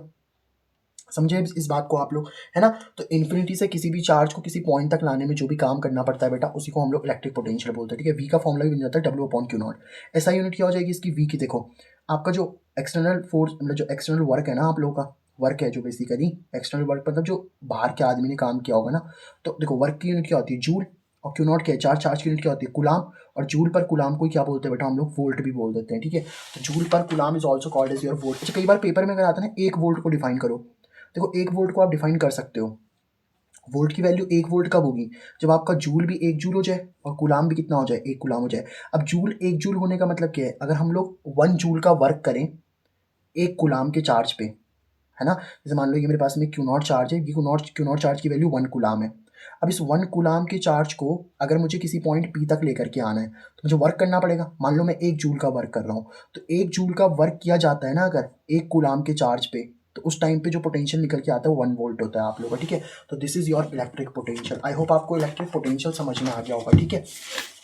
अब बेटा अगर आपको इलेक्ट्रिक पोटेंशियल समझ में आ गया तो अब हम लोग समझते हैं इलेक्ट्रिक पोटेंशियल डिफरेंस, ठीक है। देखो क्यू नॉट मैं आपको पहले ही बता चुका हूँ, क्यू नॉट क्या होता है बेटा, यूनिट पॉजिटिव टेस्ट चार्ज होता है। यूनिट मतलब 1, उसका मैग्नीट्यूड 1 होता है, ठीक है। तो अब जैसे मान लो ये आपका प्लस का क्यू चार्ज है, ठीक है। अब ये क्यू नॉट को रिपेल कर रहा होगा, बताओ, ठीक है। अब जैसे ये क्यू नॉट पहले इन्फिनिटी पे रखा हुआ था ना, अभी इन्फिनिटी पे नहीं रखा हुआ, किसी ए पॉइंट पे रखा हुआ है, ठीक है। अब इस क्यू नॉट चार्ज को आप ए पॉइंट से बी पॉइंट तक लेकर के आ रहे हो, तो आपको वर्क तो करना ही पड़ेगा। तो क्या होता है, it is the amount of work done, यानी कि यहाँ पे भी आपको तो वर्क डन करना ही पड़ रहा है ना ए पॉइंट से बी पॉइंट तक लाने में। तो it is the amount of work done on carrying a unit positive test charge, यानी कि यूनिट पॉजिटिव टेस्ट चार्ज को from one point to another point, यानी कि एक पॉइंट से दूसरे पॉइंट तक, है ना। जैसे मान लो ये ए पॉइंट है ना आप लोग का, तो ए पॉइंट से बी पॉइंट तक लाने में जो भी आपको वर्क डन करना पड़ रहा है उसी को हम इलेक्ट्रिक पोटेंशियल डिफरेंस बोल रहे हैं यहाँ पे। देखो पहले हम लोग क्या कर रहे थे, चार्ज को इन्फिनिटी से लेकर के आ रहे थे, लेकिन अब हम लोग क्या कर रहे हैं बेटा, चार्ज को यहाँ पे इन्फिनिटी से लेकर के नहीं आ रहे, बल्कि हम लोग क्या कर रहे हैं, एक पॉइंट से दूसरे पॉइंट तक लेकर के जा रहे हैं। तो it is the amount of work done on carrying a unit positive test charge from one point to another point, यानी कि एक पॉइंट से दूसरे पॉइंट तक। जैसे अगर आप इसे ए से बी लेकर के जाओ, या बी से ए लेकर के जाओ, ठीक है। अब क्योंकि देखो अभी आप बी ए से बी लेकर के जा रहे हो ना, तो बी वाला क्या बन जाएगा, आपका फाइनल बन जाएगा, और ए वाला क्या बन जाएगा बताओ, आपका इनिशियल बन जाएगा। तो हमेशा क्या लिखते हैं, फाइनल माइनस इनिशियल। अब फाइनल वाले पे जो पोटेंशियल होगा उसको वी बी बोल दिया, इनिशियल वाले पे जो पोटेंशियल होगा उसको हमने वी ए बोल दिया। इसी को तो हम इलेक्ट्रिक पोटेंशियल डिफरेंस बोल रहे हैं। देखो V B minus V A है ना, तो उसको डेल्टा वी भी लिख सकते हैं हम लोग, ठीक है। और फॉर्मूला क्या होगा भाई, देखो फॉर्मूला तो सेम ही होगा ना, वर्क जो एक्सटर्नल वर्क करना पड़ रहा है अपॉन में क्यू नॉट, क्योंकि वर्क डन तो करना ही पड़ रहा है ना आप लोग को, और क्यू नॉट चार्ज पे करना पड़ रहा है बस। अब मान लो चलो आप बी से ए लेकर के जा रहे होते, तो इस बार बी इनिशियल बन जाता, ए फाइनल बन जाता, बी पे क्यू नॉट रखा ना, तो इसको V A minus V B बोल देंगे। W external upon Q naught, तो फॉर्मूला बनेगा ही, क्योंकि वर्क कर रहे हो ना आप लोग, एक्सटर्नल एजेंट के द्वारा जो वर्क किया जा रहा है क्यू नॉट चार्ज पे, इसको भी हम लोग क्या बोल रहे हैं बताओ, डेल्टा वी बोल रहे हैं, ठीक है। ऐसा यूनिट क्या हो जाएगी बताओ, इलेक्ट्रिक पोटेंशियल डिफरेंस की। तो इलेक्ट्रिक पोटेंशियल की ऐसा यूनिट हो जाएगी, देखो इलेक्ट्रिक पोटेंशियल डिफरेंस की जो ऐसा यूनिट होती है ना, चार्ज की यूनिट भी क्या होती है, देखो सिंपल सा फॉर्मूला यही रख दो, वर्क की यूनिट क्या होती है, जूल, और चार्ज यूनिट क्या होती है, कुलाम। तो जूल पर कुलाम क्या होता है, वोल्ट होता है। तो देखो इलेक्ट्रिक पोटेंशियल क्या होता है, जब हम इन्फिनिटी से किसी चार्ज को एक पॉइंट तक लेकर के आते हैं, और इलेक्ट्रिक पोटेंशियल डिफरेंस क्या होता है आप लोगों का, जब आप एक पॉइंट से दूसरे पॉइंट तक चार्ज को लेकर के जाते हो, ठीक है, यूनिट पॉजिटिव टेस्ट चार्ज को, ठीक है। आई होप आपको ये वाली बात समझ में आ गई होगी। अब एक डेरिवेशन हम लोग कर लेते हैं, ये डेरिवेशन आप लोग की मोस्ट इंपॉर्टेंट डेरिवेशन है बेटा, और इस डेरिवेशन को हम लोग देख लेते हैं, ठीक है। देखो क्या बोल रहा है, electric potential due to a point charge, ठीक है। तो electric potential due to a point charge क्या होता है वो हमको समझना है, ठीक है। जैसे मान लो ये मेरे पास में एक प्लस क्यू चार्ज है, ये पॉइंट चार्ज है, पॉइंट चार्ज मतलब छोटा सा चार्ज है, ठीक है। और इससे आर डिस्टेंस की दूरी पे मान लो एक पी पॉइंट है, ठीक है। प्लस क्यू चार्ज आपका भी ओ पॉइंट पे रखा हुआ है, और इससे आर डिस्टेंस की दूरी पे क्या है बेटा, आप लोग का पी पॉइंट है, ठीक है। और मान लो इन्फिनिटी पे आप लोग का क्यू नॉट चार्ज रखा हुआ था, ठीक है। तो इन्फिनिटी से इस क्यू नॉट चार्ज को मैं पहले ए पॉइंट पे लेकर के आया, फिर इसको मैं ए से बी पॉइंट पे लेकर के आऊँगा, फिर बी से सी पॉइंट पे लेकर के आऊँगा, फिर डी पॉइंट पे, ऐसे करते करते पी पॉइंट तक लेकर के आऊँगा, ठीक है। तो बेसिकली हम पॉइंट चार्ज का मतलब तो आप समझिए ना, एक स्मॉल चार्ज होगा आप लोग का, स्मॉल चार्ज मतलब ऐसे पॉइंट की तरह बिहेव कर रहा होगा। देखो मैंने एक छोटा सा चार्ज बना दिया, पॉइंट की तरह बिहेव कर रहा है चार्ज, तो उसी को हम लोग पॉइंट चार्ज बोल देते हैं यहाँ पे, ठीक है। अब समझो बात को, तो ध्यान समझना। देखो ये प्लस का क्यू है ना बेटा आप लोगों का, तो ये प्लस का क्यू इस क्यू नॉट को तो रिपेल ही कर रहा होगा, देखो ना ये प्लस क्यू है, इस क्यू नॉट को अगर आप कहीं पे भी रख दो तो ये प्लस क्यू तो इस क्यू नॉट को रिपेल कर रहा होगा ना एक फोर्स से। उस फोर्स को हम लोग कौन सी फोर्स बोलते हैं बताओ, इलेक्ट्रोस्टैटिक फोर्स बोलते हैं। समझ पा रहे हो बात को, है ना। तो प्लस क्यू का क्या कर रहा है, इस वाले चार्ज को इलेक्ट्रोस्टैटिक फोर्स से एक रिपेल कर रहा होगा। तो बेसिकली हमें क्या करना है, देखो अच्छा ओ से लेकर के मैंने यहाँ ए पॉइंट तक की जो डिस्टेंस है ना, उसको मैंने एक्स मान लिया, ठीक है। तो we have to calculate electric potential at point P, हमें इस पी पॉइंट पे क्या निकालना है बेटा, इलेक्ट्रिक पोटेंशियल निकालना है। अब देखो सिंपल सी बात समझना आप लोग, जैसे आप क्यू नॉट चार्ज को इन्फिनिटी से पहले ए पॉइंट पे लेकर के आए होंगे, और फिर ए पॉइंट से बी पॉइंट तक लेकर के आए। मान लो ए पॉइंट से बी पॉइंट तक आपने इसको कितना खिसकाया, लेट से डी एक्स खिसका दिया आप लोगों ने इसको, ठीक है। ए पॉइंट से बी पॉइंट तक लेट से आप लोग कितना खिसका कर के लेकर के आ रहे हो इसको, डी एक्स, मतलब ए से आप बी लेकर के आ रहे होंगे ना, तो ए से बी तक कितनी डिस्टेंस चल रही मान लो आपने, डी एक्स। डी एक्स का मतलब क्या होता है, छोटी सी स्मॉल डिस्टेंस है ना। डी एक्स क्या है बेटा आप लोग की यहाँ पे, स्मॉल डिस्टेंस है। डी एक्स क्या है यहाँ पे आप लोग की, स्मॉल डिस्टेंस है, ठीक है। तो बेसिकली हमें क्या करना है, देखो we have to calculate electric potential at point P. अब देखो क्या होगा, स्मॉल वर्क डन। अब देखो ऑब्वियसली बात है कि अगर आप लोग क्या करोगे यहाँ पे डिस्प्लेसमेंट छोटा सा करोगे तो वर्क डन भी छोटा सा ही होगा, क्यों। देखो वर्क का फॉर्मूला क्या होता है बेटा आप लोग का, वर्क का फॉर्मूला होता है फोर्स इंटू डिस्प्लेसमेंट। तो डब्ल्यू इज इक्वल टू कितना हो जाएगा, एफ इंटू एक्स, डिस्प्लेसमेंट को एक्स से लिख सकते हैं ना हम लोग, अब देखो क्योंकि यहाँ पे डिस्प्लेसमेंट छोटी सी हो रही है तो हमने D W is equal to क्या लिख दिया, एफ इंटू डी एक्स। देखो अगर डिस्प्लेसमेंट, ये एक्स क्या है, डिस्प्लेसमेंट है ना, तो अगर डिस्प्लेसमेंट का मतलब होता है कितनी डिस्टेंस चली, इस डायरेक्शन में कितनी डिस्टेंस चल रहा है, तो डी एक्स डिस्टेंस चल रहा है। अब अगर डिस्टेंस डी एक्स चल रहा है, छोटी सी डिस्टेंस चल रहा है, तो वर्क डन भी तो छोटा सी होगा, डी डब्ल्यू की वाली बात समझ पा रहे हो आप लोग। तो वर्क इज इक्वल क्या होता है, फोर्स इंटू डिस्प्लेसमेंट। डिस्प्लेसमेंट अगर आपने छोटा सा करा तो डीएक्स लिख दिया, तो वर्क भी कितना हो जाएगा आपका, छोटा सा डी डब्ल्यू हो जाएगा, ठीक है। तो small work done D W on carrying a unit positive test charge Q naught from A to B. तो अगर हम ए से लेकर के बी तक इस क्यू नॉट चार्ज को लेकर के आ रहे हैं, देखो पहले ए पे था आपका क्यू नॉट चार्ज, अब बी पे आ गया क्यू नॉट चार्ज, ऐसे करते करते हमें इसे पी पॉइंट तक लेकर के आना है, ठीक है। तो मैंने क्या बोला, एक small work done D W किया जा रहा है आप लोग का टेस्ट चार्ज को फ्रॉम ए टू बी लाने में। तो देखो आपके पास में वर्क का फॉर्मूला क्या होता है, फोर्स इंटू डिस्प्लेसमेंट। अब यहाँ पे वर्क का फॉर्मूला डी डब्ल्यू हो जाएगा क्योंकि छोटा सा वर्क हो रहा है ना, D W is equal to F into में डी एक्स आ जाएगा। अब देखो बेसिकली होता क्या है ना, वर्क एक स्केलर क्वांटिटी होती है, आपकी जो वर्क होती है ना स्केलर क्वांटिटी होती है, डायरेक्शन वगैरह नहीं होती, ठीक है। और स्केलर आंसर पता कब आता है, जब आपके पास में क्या होता है, जैसे मान लो एक वेक्टर है ना, ए वेक्टर, तो ए वेक्टर डॉट बी वेक्टर जब आप करते हो ना, तो डॉट से हमेशा कैसा आंसर आता है आप लोग का, स्केलर आंसर आता है। और अगर आप क्रॉस कर देते, ए क्रॉस बी कर देते, तो ए क्रॉस बी करने से क्या होता है आप लोग का वेक्टर आ जाता है। अब क्योंकि देखो यहाँ पे स्केलर आंसर आ रहा है ना, तो फोर्स और डिस्प्लेसमेंट के बीच में मैंने डॉट लगा दिया, एफ डॉट डी एक्स। अब देखो समझो इस बात को, ये प्लस का क्यू चार्ज क्या कर रहा है बताओ, इस चार्ज को ऐसे इधर की तरफ डिस्प्लेस कर रहा है, समझ पा रहे हो ना आप बात को। ये प्लस का क्यू चार्ज क्या कर रहा है, इस क्यू नॉट चार्ज को इधर डायरेक्शन में डिस्प्लेस कर रहा है। मतलब देखो ये प्लस का क्यू इस क्यू नॉट को ऐसे रिपेल कर रहा है, फोर्स इधर लग रही है, और डिस्प्लेसमेंट आप इस डायरेक्शन में करा रहे हो क्योंकि आपको तो इस पॉइंट पे लेकर के आ रहा है ना। तो फोर्स और डीएक्स के बीच में एंगल कितना हो गया बताओ आप लोग का, 180 डिग्री हो गया कि नहीं हो गया, क्योंकि ये प्लस क्यू इस क्यू नॉट को ऐसे रिपेल कर रहा है और आप इस डायरेक्शन में डिस्प्लेसमेंट करवा रहे हो, तो कितना बन जाएगा, एफ डॉट डी एक्स आ जाएगा। तो अब देखो डॉट का फॉर्मूला क्या होता है, जब आप डॉट खोलते हो तो ए डॉट बी, जैसे आपके पास में ऐसा लिखा है ना ए डॉट बी, तो उसका फॉर्मूला क्या होता है, ए बी कॉस थीटा होता है कि नहीं होता, बिल्कुल होता है सर। तो अगर आपके पास में एफ डॉट डी एक्स लिखा है तो क्या हो जाएगा, F D x cos theta हो जाएगा कि नहीं हो जाएगा, बिल्कुल हो जाएगा सर। तो D W is equal to F D x, cos theta की जगह पे कितना लिखना पड़ेगा, कॉस 180। कॉस 180 क्यों लिखा, ये समझ में आया ना आप लोग को, क्योंकि फोर्स इधर लग रही है क्यों नॉट चार्ज पे और डिस्प्लेसमेंट इधर हो रहा है आप लोग का, क्योंकि हमें थीटा जो होता है ना वो फोर्स और डिस्प्लेसमेंट के बीच का एंगल ही तो होता है। तो एफ और डी एक्स के बीच का एंगल देख लो 180 है आप लोग का। तो F D x cos theta की जगह पे कितना लगता है, कॉस 180। भाई कॉस 180 की जो वैल्यू होती है ना बेटा, वो माइनस की 1 होती है, ठीक है। तो कॉस 180 की वैल्यू मैंने -1 पुट कर दी, तो ये माइनस का एफ डी एक्स आ गया आप लोगों का, ठीक है। अब अगर आपको टोटल वर्क डन निकालना है तो भाई इंटीग्रेशन कर लो both side, total work done निकालना है ना, तो डी डब्ल्यू को भी हमने इंटीग्रेशन कर दिया। अब मान लो पहले जब आप लोगों ने इस क्यू नॉट चार्ज पे कोई वर्क नहीं करा था, तो पहले वर्क कितना रहा होगा बताओ आप लोग को, 0 रहा होगा। बाद में वर्क कितना हो गया होगा, डब्ल्यू हो गया। भाई डी डब्ल्यू सोचो ना, आप जब छोटे छोटे डी डब्ल्यू जोड़ते जाओ, D W plus D W plus D W, तो टोटल डब्ल्यू मिल जाएगा कि नहीं मिल जाएगा, बिल्कुल सर। देखो ना D W plus D W plus D W पर टोटल वर्क डन मिल जाएगा कि नहीं मिल जाएगा आप लोग को। जैसे मान लो आप इसे ए से बी लेकर के आए, तो छोटा सा आप लोगों ने डिस्प्लेसमेंट करा डी एक्स, छोटा सा वर्क हो गया डी डब्ल्यू। अब फिर आप इसको बी से कहाँ लेकर के आ रहे हो, मान लो सी लेकर के आ रहे हो, तो छोटा सा डिस्प्लेसमेंट कितना हो जाएगा डी एक्स, वर्क कितना हो जाएगा आप लोग का, डी डब्ल्यू हो जाएगा। समझ पा रहे हो ना बात को, इस तरीके से कह रहा हूँ मैं। तो अगर आप टोटल इंटीग्रेशन टोटल निकालना चाहते हो तो डी डब्ल्यू का भी इंटीग्रेशन कर दो और माइनस एफ डी एक्स का भी इंटीग्रेशन हम लोगों ने कर दिया, ठीक है। यहाँ तक कि आपको बात समझ में आ गई बताओ, ठीक है। तो अब देखो डी डब्ल्यू को जोड़ोगे तो डब्ल्यू आ जाएगा, साथ में कितना चल रहा है डब्ल्यू और जीरो, मतलब ऊपर जीरो से डब्ल्यू चल रहा है ना। अब जो ऊपर वाली होती है ना बेटा, इसको हम अपर लिमिट बोलते हैं, और जो नीचे वाला होता है उसको हम लोअर लिमिट बोलते हैं, ठीक है। ऊपर वाले को अपर लिमिट, नीचे वाले को हम लोअर लिमिट बोल देते हैं। माइनस का फोर्स कितनी लग रही होगी बताओ आप लोग की, क्या मुझे बता सकते हो आप फोर्स कितनी लग रही है, देखो ना। देखो फोर्स निकालने का एक ही फॉर्मूला होता है आप लोग का, फोर्स निकालने के लिए कौन सा फॉर्मूला लगा देंगे हम लोग। देखो दो चार्जेस है ना आपके पास में, दो चार्जेस के बीच में कौन सी फोर्स लगती है आप लोग की बताओ, ये क्यू चार्ज है और ये कौन सा आपका क्यू नॉट चार्ज है, यहाँ पे ए पॉइंट पे क्यू नॉट चार्ज है ना। तो फोर्स का फॉर्मूला क्या हो जाएगा, देखो के पहला वाला चार्ज कितना है क्यू, दूसरा वाला चार्ज कितना बताओ क्यू नॉट, और इनके बीच की डिस्टेंस कितनी है ये वाली, तो ये वाली डिस्टेंस कितनी है एक्स, तो एक्स का स्क्वायर हो जाएगा। तो फोर्स का फॉर्मूला क्या हो जाएगा बताओ आप लोग का, के क्यू नॉट, के Q not upon x square, साथ में डी एक्स तो आपका चल ही रहा है। अब देखो माइनस का, देखो अब देखो अपर लिमिट लोअर लिमिट कैसे सोल्व करते हैं, देखो ये डब्ल्यू की जगह पे पहला वाला डब्ल्यू रख दिया मैंने, पहले इस डब्ल्यू की जगह पे अपर लिमिट रख दो डब्ल्यू माइनस, देखो हमेशा फॉर्मूला होता है upper limit minus lower limit होता है फॉर्मूला, ठीक है। तो डब्ल्यू की जगह पे डब्ल्यू रख दिया मैंने माइनस, फिर डब्ल्यू जगह पे मैंने कितना रख दिया जीरो रख दिया, बराबर कितना चल रहा है, के कॉन्स्टेंट है बाहर आ जाएगा, क्यू भी कॉन्स्टेंट है बाहर आ जाएगा, क्यू नॉट भी आपका कॉन्स्टेंट है बाहर आ जाएगा। इंटीग्रेशन में क्या बचेगा बेटा आप लोग का, 1/x स्क्वायर साथ में डी एक्स। अब देखो ये चार्ज आपका पहले कहाँ पे था, इन्फिनिटी पे था, और इन्फिनिटी से आप इसे किस पॉइंट पे लेकर के आ रहे हो, पी पॉइंट तक, और पी पॉइंट तक डिस्टेंस कितनी है, आर है ना। तो इसलिए हम लोगों ने जो इंटीग्रेशन करा हुआ इन्फिनिटी से लेकर आर तक करा।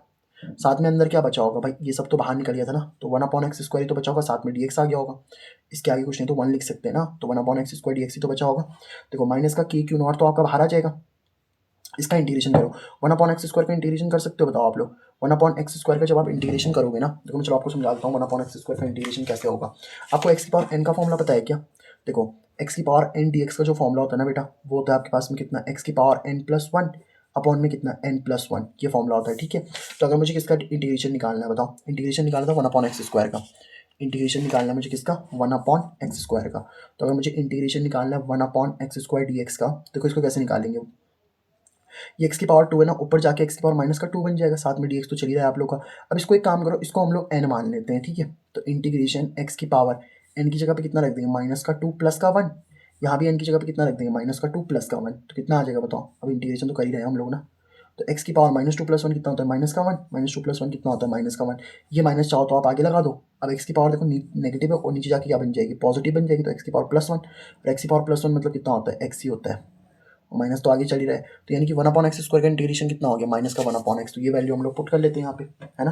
तो देखो वन अपॉन एक्स स्क्वायर था ना आपके पास में, वन अपॉन एक्स स्क्वायर का इंटीग्रेशन कितना हो गया, माइनस का वन अपॉन एक्स, साथ में इन्फिनिटी से लेकर कितना चल रहा है आर तक। इन्फिनिटी की वैल्यू को हम लोगों ने लोअर लिमिट बोल दिया, ये अपर लिमिट बोल दिया, तो पहले हम अपर लिमिट पुट करेंगे। देखो ये वाला माइनस मिलकर प्लस बन गया, के क्यू क्यू नॉट तो आपका सेम ही चल रहा है, वन अपॉन एक्स की जगह पे एक बार अपर लिमिट पुट कर दी आर माइनस, ये वाला माइनस तो बाहर आ गया ना, तो वन अपॉन एक्स ही तो बचेगा।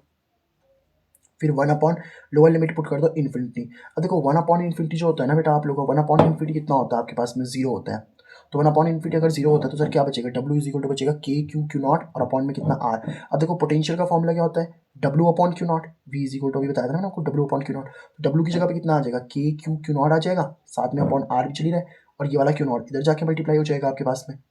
समझ पा रहे हो आप इस बात को, तो जब इधर जाके मल्टीप्लाई होगा तो क्या बनेगा, के क्यू क्यू नॉट तो ऐसे ठीक है आप लोग का, इसमें तो कोई दिक्कत नहीं है। ये आर के साथ क्यू नॉट मल्टीप्लाई हो जाएगा, तो आर के साथ मल्टीप्लाई हो गया क्यू नॉट, तो क्यू नॉट से क्यू नॉट कैंसिल, तो कितना बच गया, के क्यू बाई आर। तो यानी कि जो पोटेंशियल का फॉर्मूला बन रहा है ना बेटा आप लोग का, वो कितना बन रहा है, के क्यू बाई आर। तो ये बात याद रखना कि जो आपका कोई पॉइंट चार्ज होता है ना, तो पॉइंट चार्ज की वजह से कितना इलेक्ट्रिक पोटेंशियल आ रहा होता है आप लोग का, के क्यू बाई आर आ रहा होता है। ठीक है, तो ये एक इंपॉर्टेंट डेरिवेशन थी बेटा हम लोगों की, जो हम लोग कर चुके हैं। ठीक है, अभी क्वेश्चन से बेटा, क्वेश्चन तो मैं आप लोगों को चलो जब क्वेश्चन सॉल्व करवाऊंगा तभी कराएंगे इनको। ठीक है, अब बेसिकली हम लोग देख लेते हैं यहाँ पे electric potential due to dipole. ठीक है, डाइपोल का मतलब समझते हो ना आप लोग, तो डाइपोल का मतलब सिंपल सा फंडा होता है आपके पास में। डाइपोल का मतलब क्या होता है, हमारे पास में एक माइनस का क्यू चार्ज होता है, एक प्लस का क्यू, एक मिनट यार क्यों निकल रहा है भाई तू है, चलो ऐसे रहने दो इसको। क्या बोलना है, electric potential due to dipole. Dipole का मतलब क्या होता है, आपके पास में एक माइनस क्यू चार्ज होता है, आपके पास में एक प्लस क्यू चार्ज होता है, और उनके बीच की डिस्टेंस कितनी होती है बेटा आप लोग की, 2a डिस्टेंस होती है। ठीक है, अच्छा इस वाली डेरिवेशन से आपको क्या सीखने को मिलता है बताओ, ये जो हमने डेरिवेशन अभी पीछे करी ना, इस डेरिवेशन से आपको ये सीखने को मिलता है बेटा, अगर आपके पास में कोई प्लस क्यू चार्ज है ना भाई, आपके पास में अगर कोई प्लस क्यू चार्ज है, तो उससे आर डिस्टेंस की दूरी पे अगर आपके पास में कोई पी पॉइंट होगा ना, तो इस पी पॉइंट पर अगर आपको पोटेंशियल निकालना है वी, तो उसका फॉर्मूला क्या हो जाएगा, के क्यू बाई आर हो जाएगा। ये फॉर्मूला आप लोग याद रखना है। ठीक है, चलो अब हम लोग इसी चीज़ को देखते हैं। तो electric potential due to dipole निकालना ऑन द एक्सियल लाइन। देखो एक्सियल लाइन बोलने का मतलब सिंपल सा फंडा है, ये माइनस का क्यू चार्ज है आपके पास में, प्लस का क्यू चार्ज है, और इनके बीच की डिस्टेंस 2a है। तो अगर मैंने बीच में कोई पॉइंट ले रखा है ना o, तो मुझे आप बता सकते हो, देखो अगर ये टोटल डिस्टेंस 2a है, तो यहाँ से लेके यहाँ तक की डिस्टेंस a हो जाएगी, यहाँ से लेके यहाँ तक की डिस्टेंस भी a हो जाएगी। ठीक है, अब मान लो इस माइनस क्यू प्लस क्यू वाली लाइन पे मैंने एक पॉइंट ले लिया बेटा p पॉइंट, इस p पॉइंट पे मुझे क्या करना है बेसिकली, इस पी पॉइंट पे ही ना मुझे पोटेंशियल निकाल के बताना है कितना पोटेंशियल होता होगा। ठीक है, अब एक्सियल लाइन का मतलब होता है चार्जेस को जो जोड़ने वाली लाइन है ना, इसी पे हम लोग को बताना है। ठीक है, तो अब देखो सिंपल सी बात समझो, मान लो इस ओ पॉइंट से पी पॉइंट तक की डिस्टेंस कितनी है आप लोग की, आर है। तो मुझे बताओ माइनस क्यू से कितनी डिस्टेंस होगी, देखो ये डिस्टेंस आर, इस माइनस क्यू की पी तक मुझे डिस्टेंस बतानी है ना, देखो ये डिस्टेंस आर हो जाएगी, और आर में ए अगर मैं एक्स्ट्रा चल जाऊँगा तो माइनस क्यू की डिस्टेंस नहीं आ जाएगी, सोच के देखो ये डिस्टेंस आर है, अगर मैं ए एक्स्ट्रा जोड़ूँ तो माइनस क्यू की डिस्टेंस आ जाएगी ना बेटा आप लोग की। तो अगर ये डिस्टेंस आर है और ए एक्स्ट्रा जोड़ूँ तो कितना आ जाएगा बताओ आप लोग का, आर प्लस ए आ जाएगा कि नहीं आ जाएगा, तो माइनस क्यू की डिस्टेंस कितनी होगी, आर प्लस ए। और अगर प्लस क्यू की डिस्टेंस निकालनी, देखो ये डिस्टेंस कितनी बेटा आप लोग की, ये वाली डिस्टेंस आर थी ना, ये वाली डिस्टेंस तो आर थी आपके पास में, यहाँ देखो ये वाली डिस्टेंस आर है, प्लस क्यू के लिए निकालने तो ए पीछे जाना पड़ेगा, तो प्लस क्यू की डिस्टेंस कितनी हो जाएगी, आर माइनस ए। देखो ये डिस्टेंस आर है ना, ए पीछे जाना पड़ेगा तो आर माइनस ए हो जाएगा। तो इसका मतलब अब देखो एक काम करता है, माइनस क्यू वाले चार्ज को मैंने फर्स्ट बोल दिया, प्लस क्यू चार्ज वाले को मैंने सेकंड बोल दिया। ठीक है, तो electric potential due to minus Q charge अगर आपको निकालना है, तो माइनस क्यू चार्ज की वजह से निकालना है, तो यानी कि V1 निकालना है ना, क्योंकि माइनस क्यू चार्ज को मैंने फर्स्ट बोला है ना, तो फर्स्ट की वजह से क्या पोटेंशियल हो जाएगा आप लोगों को, देखो माइनस का के क्यू अपॉन में आर। भाई पोटेंशियल का फॉर्मूला सिंपल होता है ना, वी का फॉर्मूला क्या होता है, के क्यू बाई आर होता है। अब चार्जेस है तो चार्जेस की वैल्यू रख लो आप लोग, मतलब माइनस का के क्यू बाई, जो नेगेटिव वाले की वजह से रख रहे हो ना, तो नेगेटिव की वजह से माइनस के क्यू बाई आर रख देंगे हम लोग। ठीक है, तो माइनस का के क्यू ऐसे, ठीक है, फर्स्ट वाले की वजह से कितनी डिस्टेंस, देखो फर्स्ट वाला चार्ज कौन सा है, माइनस क्यू, माइनस क्यू वाला चार्ज फर्स्ट है ना, प्लस क्यू वाला चार्ज सेकंड है, तो माइनस क्यू वाले की वजह से कितनी डिस्टेंस है, आर प्लस ही लिख दी मैंने। अच्छा, electric potential due two plus Q charge अगर आपको निकालना है इस पॉइंट पे प्लस क्यू की वजह से डिस्टेंस, तो V two is equal to कितना आ जाएगा बताओ आप लोग का, के क्यू बाई आर आ जाएगा, नहीं आ जाएगा, बिल्कुल आ जाएगा सर, ये समझ पा रहे हो ना आप लोग। तो क्या हो जाएगा, के क्यू अपॉन आर माइनस ए हो जाएगा कि नहीं हो जाएगा, क्या ये वाली बात समझ में आ रही है आप लोग को, बताओ क्या आप लोगों को ये वाली बात समझ में आ रही है क्या। बिल्कुल सर, देखो plus Q charge Q Q by R तो ऐसे ठीक है ना भाई, प्लस क्यू चार्ज की वजह से कितनी डिस्टेंस थी, आर माइनस ए, तो मैंने आर माइनस ए डाल दिया। तो अगर आपको इस पी पॉइंट पे नेट पोटेंशियल निकालना है तो नेट पोटेंशियल कैसे निकाल देंगे बताओ, नेट मतलब टोटल पोटेंशियल, तो टोटल पोटेंशियल निकालने का तरीका क्या होता है, V one plus V two. अब वी वन की वैल्यू देखो कितनी है, माइनस का के क्यू अपॉन में आर प्लस ए, और वी टू की वैल्यू कितनी है बताओ आप लोग की, वी टू की वैल्यू कितनी है बताओ आप लोग की, के क्यू अपॉन में आर माइनस ए, तो वो वैल्यू मैंने पुट कर दी यहाँ पे। देखो इन दोनों में से के क्यू कॉमन आ रहा है ना, यहाँ माइनस का बच रहा है, नीचे देखो यहाँ आर प्लस ए था, आर प्लस ए बच गया, माइनस का वन अपॉन आर प्लस ए बचेगा ना, क्योंकि के क्यू तो आपने बाहर निकाल दिया ना, यहाँ का के क्यू और यहाँ का के क्यू बाहर निकल गया, तो माइनस का वन अपॉन आर प्लस ए बचेगा, प्लस में वन अपॉन आर माइनस ए बचेगा, तो के क्यू तो बाहर ले लिया मैंने। अब ध्यान से देखना, यहाँ पे भी आर प्लस ए है, यहाँ पे भी आर माइनस ए है, अब पता क्या करना है, क्रॉस मल्टीप्लाई करना है। देखो ये आर माइनस ए वन से मल्टीप्लाई हो गया तो आर माइनस ए बन गया, और ये आर प्लस ए वन से मल्टीप्लाई हो गया तो आर प्लस ए बन गया, ठीक है। अब के क्यू आपका ऐसे ठीक है, नीचे क्या बनेगा, देखो इस आर को अगर आप ए मान लो, इस ए को बी मान लो, इस आर को ए मान लो, इस ए को बी मान लो, देखो इसको आर को ए बोला तो ए प्लस बी, और ए माइनस बी का फॉर्मूला बन रहा है कि नहीं बन रहा बताओ, और A plus B A minus B का फॉर्मूला क्या होता है, ए स्क्वायर माइनस बी स्क्वायर, तो ए की वैल्यू कितनी है, आर है ना, तो आर का स्क्वायर माइनस बी की वैल्यू कितनी है बताओ, ए है, तो ए का स्क्वायर बन जाएगा। अब ध्यान से अगर आप देखोगे तो इसको आप खोल दो, देखो ये माइनस का साइन, माइनस का आर, माइनस माइनस का प्लस का ए, प्लस का आर तो चल ही रहा है और प्लस का ए भी चल रहा है, देखो माइनस आर से प्लस आर आपका कैंसिल हो जाएगा, ये बात समझ गए आप लोग, माइनस आर से प्लस आर कैंसिल हो तो ए प्लस ए कितना बन जाएगा, टू ए, नीचे R square minus A square तो चल ही रहा है। अब देखो जो ये आपकी चीज़ चल रही है ना, के क्यू इंटू टू ए चल रहा है ना, ये जो क्यू इंटू टू ए है बेसिकली, देखो ये क्यू इंटू टू ए जो है, इस क्यू इंटू टू ए को हम लोग पी बोलते हैं, जो पी होता है ना बेटा, this P is called as your electric dipole moment, है ना, जो पी होता है इस पी को क्या बोलते हैं हम लोग, this is called as your electric dipole moment, और इसका फॉर्मूला क्या होता है आपके पास में, क्यू इंटू में कितना होता है, टू ए होता है, ठीक है।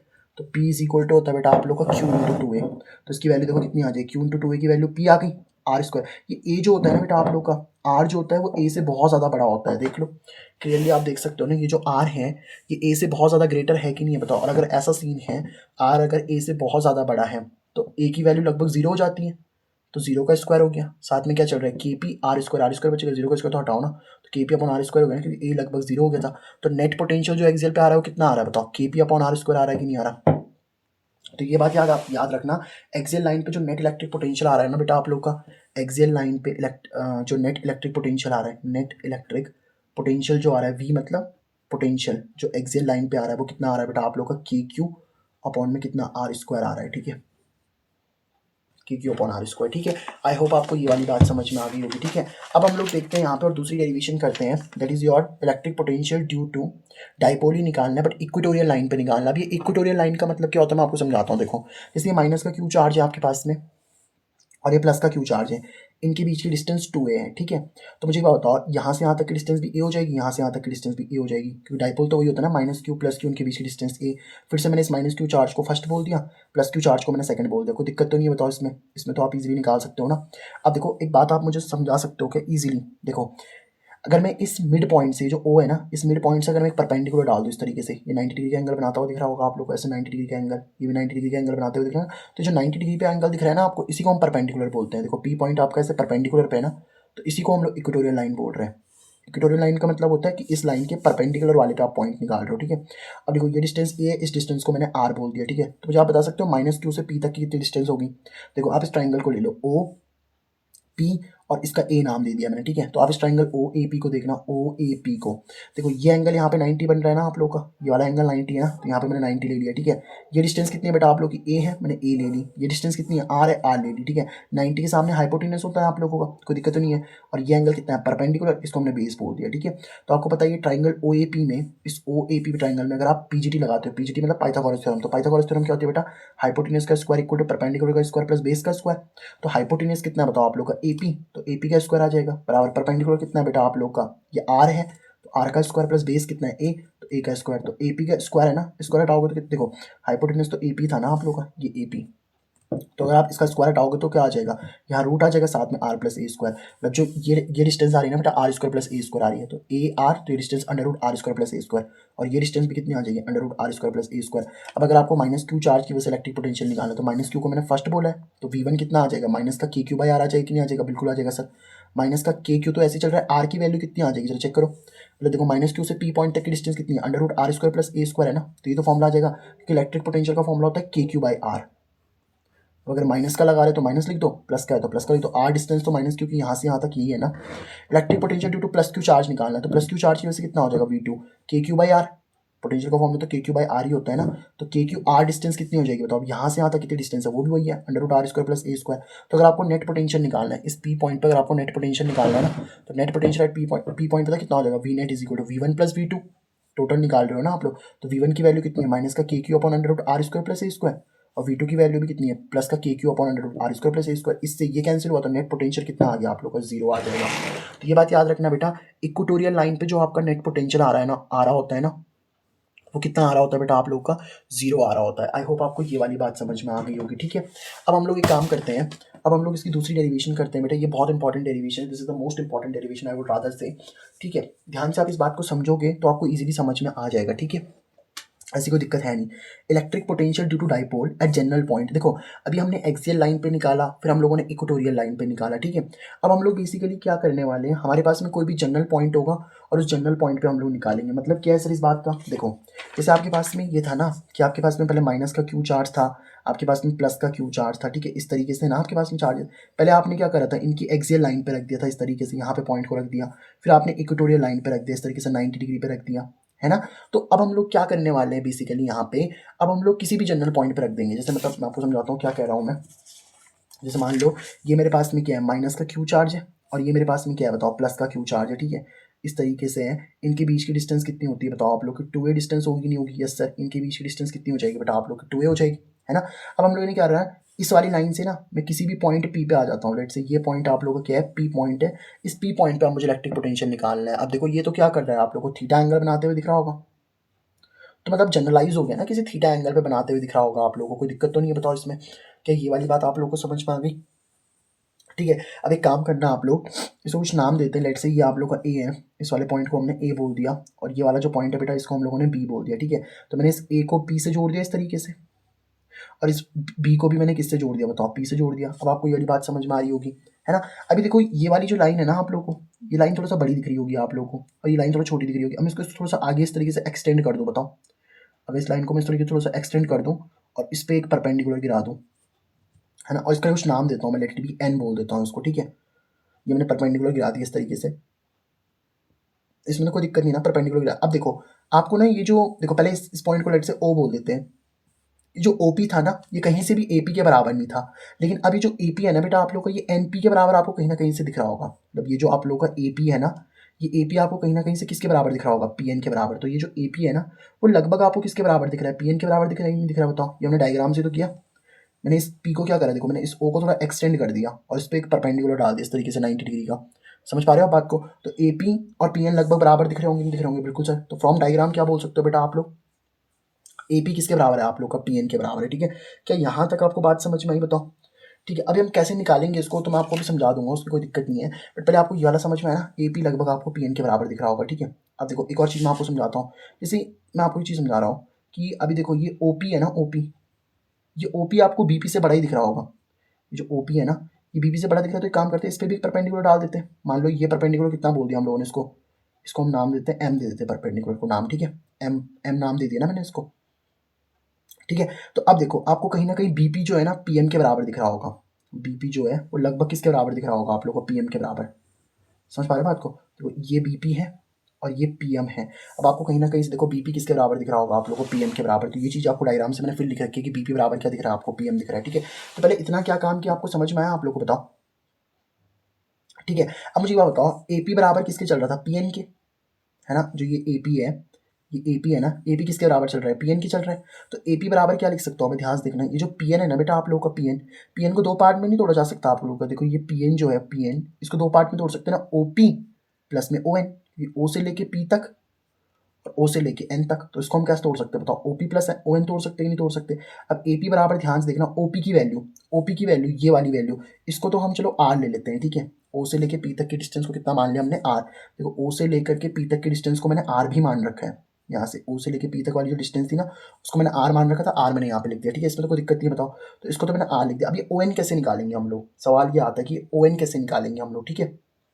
देखो ओ एन निकालने के लिए मैंने क्या किया, आपको ये ट्राइंगल दिख रहा है क्या, ए ओ एन वाला, इसमें भी आपको दिख रहा होगा यार ट्राइंगल, देखो यह ट्राइंगल ए ओ एन वाला, इस ट्राइंगल को ले लिया ना मैंने, ये ट्राइंगल था ना आप लोग का ए ओ एन वाला, ये एंगल यहाँ पे 90 बन रहा है, ठीक है। तो ये ट्राइंगल मैंने ए ओ एन ले लिया यहाँ पे। अब अगर आप ध्यान से देखोगे ना बेटा, ये एंगल आपका 90 बन रहा है, तो 90 के सामने वाला हाइपोटेन्यूज हो जाएगा। और यहाँ पे देखो, अगर ये एंगल थीटा है, ध्यान समझो, ये एंगल थीटा है तो ये एंगल भी तो थीटा ही होगा ना, वर्टिकल अपोजिट एंगल होता है ना, जैसे क्रॉस बन रहा होता है ना, तो यहाँ पे अगर थीटा है तो यहाँ पे भी कितना होगा, थ्रेड थीटा ही होगा, वर्टिकल अपोजिट एंगल है ना। तो अगर ध्यान से देखो, ये थीटा है तो ये भी थीटा ही होगा ना आप लोग का।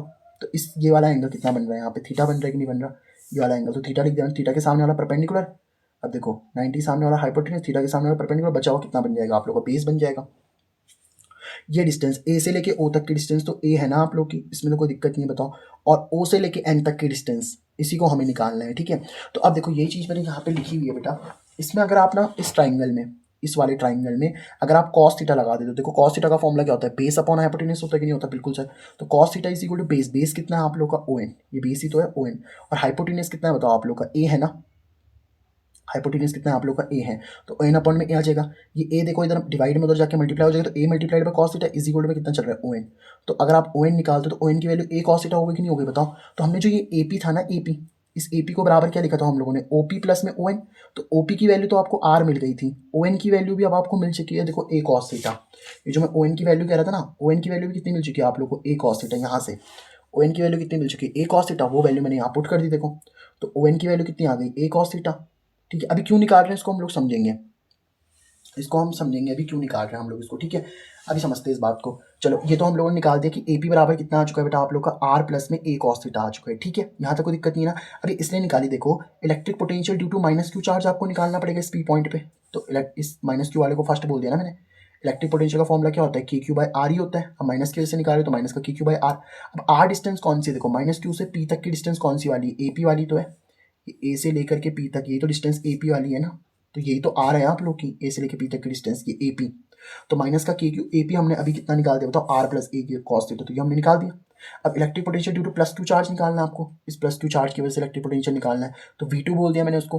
अब वी टू कैसे निकलेगा, के क्यू बाई आर से, बट आर कौन सी डिस्टेंस होगी, इस प्लस क्यू चार्ज से पी पॉइंट तक की डिस्टेंस, और उसको हम बीपी बोल रहे हैं। अब देखो बीपी कैसे निकलेगा, बीपी भी निकल जाएगा आप लोग का। देखो बीपी बराबर कितना है आप लोग का, पीएम है ना, ध्यान से अगर आप देखोगे तो ये जो बीपी है ना बेटा आप लोग का, ये बीपी, ये अभी बीपी लिखा भी था मैंने, बीपी बराबर कितना है आप लोग का, पीएम है कि नहीं है, सोच के देखो बीपी बराबर कितना है आपका पीएम। अभी जो पीएम है ना बेटा, पीएम, इस पीएम को हम क्या ऐसे लिख सकते हैं, देखो ये टोटल डिस्टेंस कितनी है ओपी, और ओपी में से अगर मैं ओ एम को माइनस कर दूं, देखो ये टोटल डिस्टेंस कितनी थी, ऐसा है ना, ये ओ है, ये एम है, ये पी है। तो अगर मैं इस ओपी डिस्टेंस में से इस ओ एम को हटा दूं तो पीएम ही तो बचेगा, बताओ आप लोग का। तो बीपी इज इक्वल टू, पता क्या लिख सकते हो आप लोग, पीएम को, ये जो टोटल डिस्टेंस कितनी होता है आप लोग की, ओपी, और ओपी में से क्या माइनस कर दो आप लोग, ओएम को, तो पीएम ही तो बचेगा, बताओ आप लोग का। तो बीपी इज इक्वल टू कितना आ जाएगा, ओपी माइनस ओएम। ओपी की वैल्यू कितनी है जरा देखो, ओ से लेके पी तक की डिस्टेंस, तो आर मानी है, तो आर लिख दिया हम लोगों ने, माइनस का। अभी ओएम डिस्टेंस आपको एक्स्ट्रा निकालनी पड़ेगी। ओएम डिस्टेंस आपको कैसे मिल जाएगी, देखो आपको ट्राइंगल दिख रहा है ओ एम बी वाला, ये एंगल 90 तो ये भी 90 हो जाएगा ना। तो ओ एम बी वाला ये ट्राइंगल मैंने यहाँ पे बना दिया, ठीक है। ओ एम बी वाला, यहाँ एंगल थीटा बन रहा है ना, देखो यहाँ देखो ये एंगल थीटा बन रहा है, तो ये एंगल भी थीटा ही बना दिया मैंने। यहाँ पे 90 बन रहा था आपका, 90 बना दिया, एम पे 90 बन रहा है ना। अब देखो थीटा के सामने वाला परपेंडिकुलर, 90 के सामने वाला हाइपोटेन्यूज, बचा हुआ बेस, कॉस थीटा लगाओ तो कॉस थीटा इक्वल क्या होता है, बेस अपॉन हाइपोटेन्यूज। तो बेस की वैल्यू कितनी है बताओ आप लोग की, ओएम लिख दी मैंने, हाइपोटेन्यूज की वैल्यू कितनी है बताओ आप लोग की, ए हो जाएगी। हाइपोटेन्यूज देखो ना, हाइपोटेन्यूज ए है कि नहीं बताओ, ओ भी तो ए होगा ना यार, ओ से लेके बी तक की डिस्टेंस ए, क्योंकि टोटल 2 है तो ये ए प्लस ए तो होगा। तो ओ भी कितना हो जाएगा बताओ आप लोग का, ए हो जाएगा, ये ए इधर डिवाइड में उधर जाके मल्टीप्लाई हो जाएगा। तो ओ एम की वैल्यू कितनी आ जाएगी, ए इंटू में कॉस थीटा। तो एम ओ एम की वैल्यू कितनी आ चुकी है आप लोग की, ए कॉस थीटा आगे कि नहीं आगे, बिल्कुल आगे से, समझ पा रहे बात को। तो अब देखो हमारा जो बीपी था वो क्या निकल चुका है, आर माइनस ए कॉस थीटा ना, क्योंकि ओ एम की वैल्यू तो आ चुकी है ना। तो बीपी इज इक्वल टू क्या आ गया, आर माइनस ए कॉस थीटा, वही वैल्यू मैंने पुट कर दी यहाँ पे। तो K Q upon R minus ए कॉस थीटा। अब अगर आपको नेट इलेक्ट्रिक पोटेंशियल निकालना है तो क्या करोगे, V one plus V two, V one की वैल्यू मिल चुकी है माइनस का K Q upon R plus ए कॉस थीटा, और वी टू की वैल्यू ये है ना इक्वेशन, इसको फर्स्ट बोल दो। इसको सेकंड बोल दो आप लोग। तो फ्रॉम फर्स्ट एंड सेकंड अगर आप देखोगे तो इसकी वैल्यू माइनस का K Q upon R plus ए कॉस थीटा और इसकी value K Q upon R minus ए कॉस थीटा। तो के क्यू दोनों में कॉमन आ रहा है माइनस का, यहाँ कितना बचेगा, के क्यू हटा दे तो 1 अपॉन आर प्लस ए कॉस थीटा ये वाली चीज, और प्लस का 1 अपॉन आर माइनस ए कॉस थीटा बचेगा। अब क्या करना है देखो, अब कुछ भी नहीं करना है इसमें, बस एलसीएम लेना है, ठीक है। तो इस माइनस को बाहर ही रहने दो, इस आर प्लस ए कॉस थीटा और आर माइनस ए कॉस थीटा को मैंने एक साथ लिख दिया। यहाँ का आर माइनस ए कॉस थीटा 1 से मल्टीप्लाई होगा तो आर माइनस ए कॉस थीटा बन जाएगा, और प्लस का are plus A cos theta 1 से मल्टीप्लाई होगा तो आर प्लस ए कॉस थीटा बन जाएगा, ठीक है। बस अब ये इसके ब्रैकेट हम लोग खोलेंगे और ये आप लोग को जनरल पॉइंट पे आपको वैल्यू दे देगा, ठीक है। अब जैसे ही आप उसके ब्रैकेट खोलोगे ना बेटा, देखो मैं इसको ब्रैकेट आपको बताता हूँ कैसे खोलोगे आप इसके ब्रैकेट। इस तरीके से खोलोगे ना आप, देखो माइनस प्लस का क्या बन जाएगा, माइनस, और ये माइनस माइनस का प्लस आ जाएगा, ठीक है। और ये दोनों तो प्लस में ही चल रहे हैं, तो पहला वाला माइनस प्लस का देखो ये बन जाएगा माइनस प्लस का माइनस का आर, ये माइनस माइनस का प्लस का कितना, अरे यार सॉरी दिख नहीं रहा, माइनस प्लस का माइनस का आर और माइनस माइनस का प्लस का कितना बताओ, ए कॉस थीटा आ जाएगा आप लोगों का।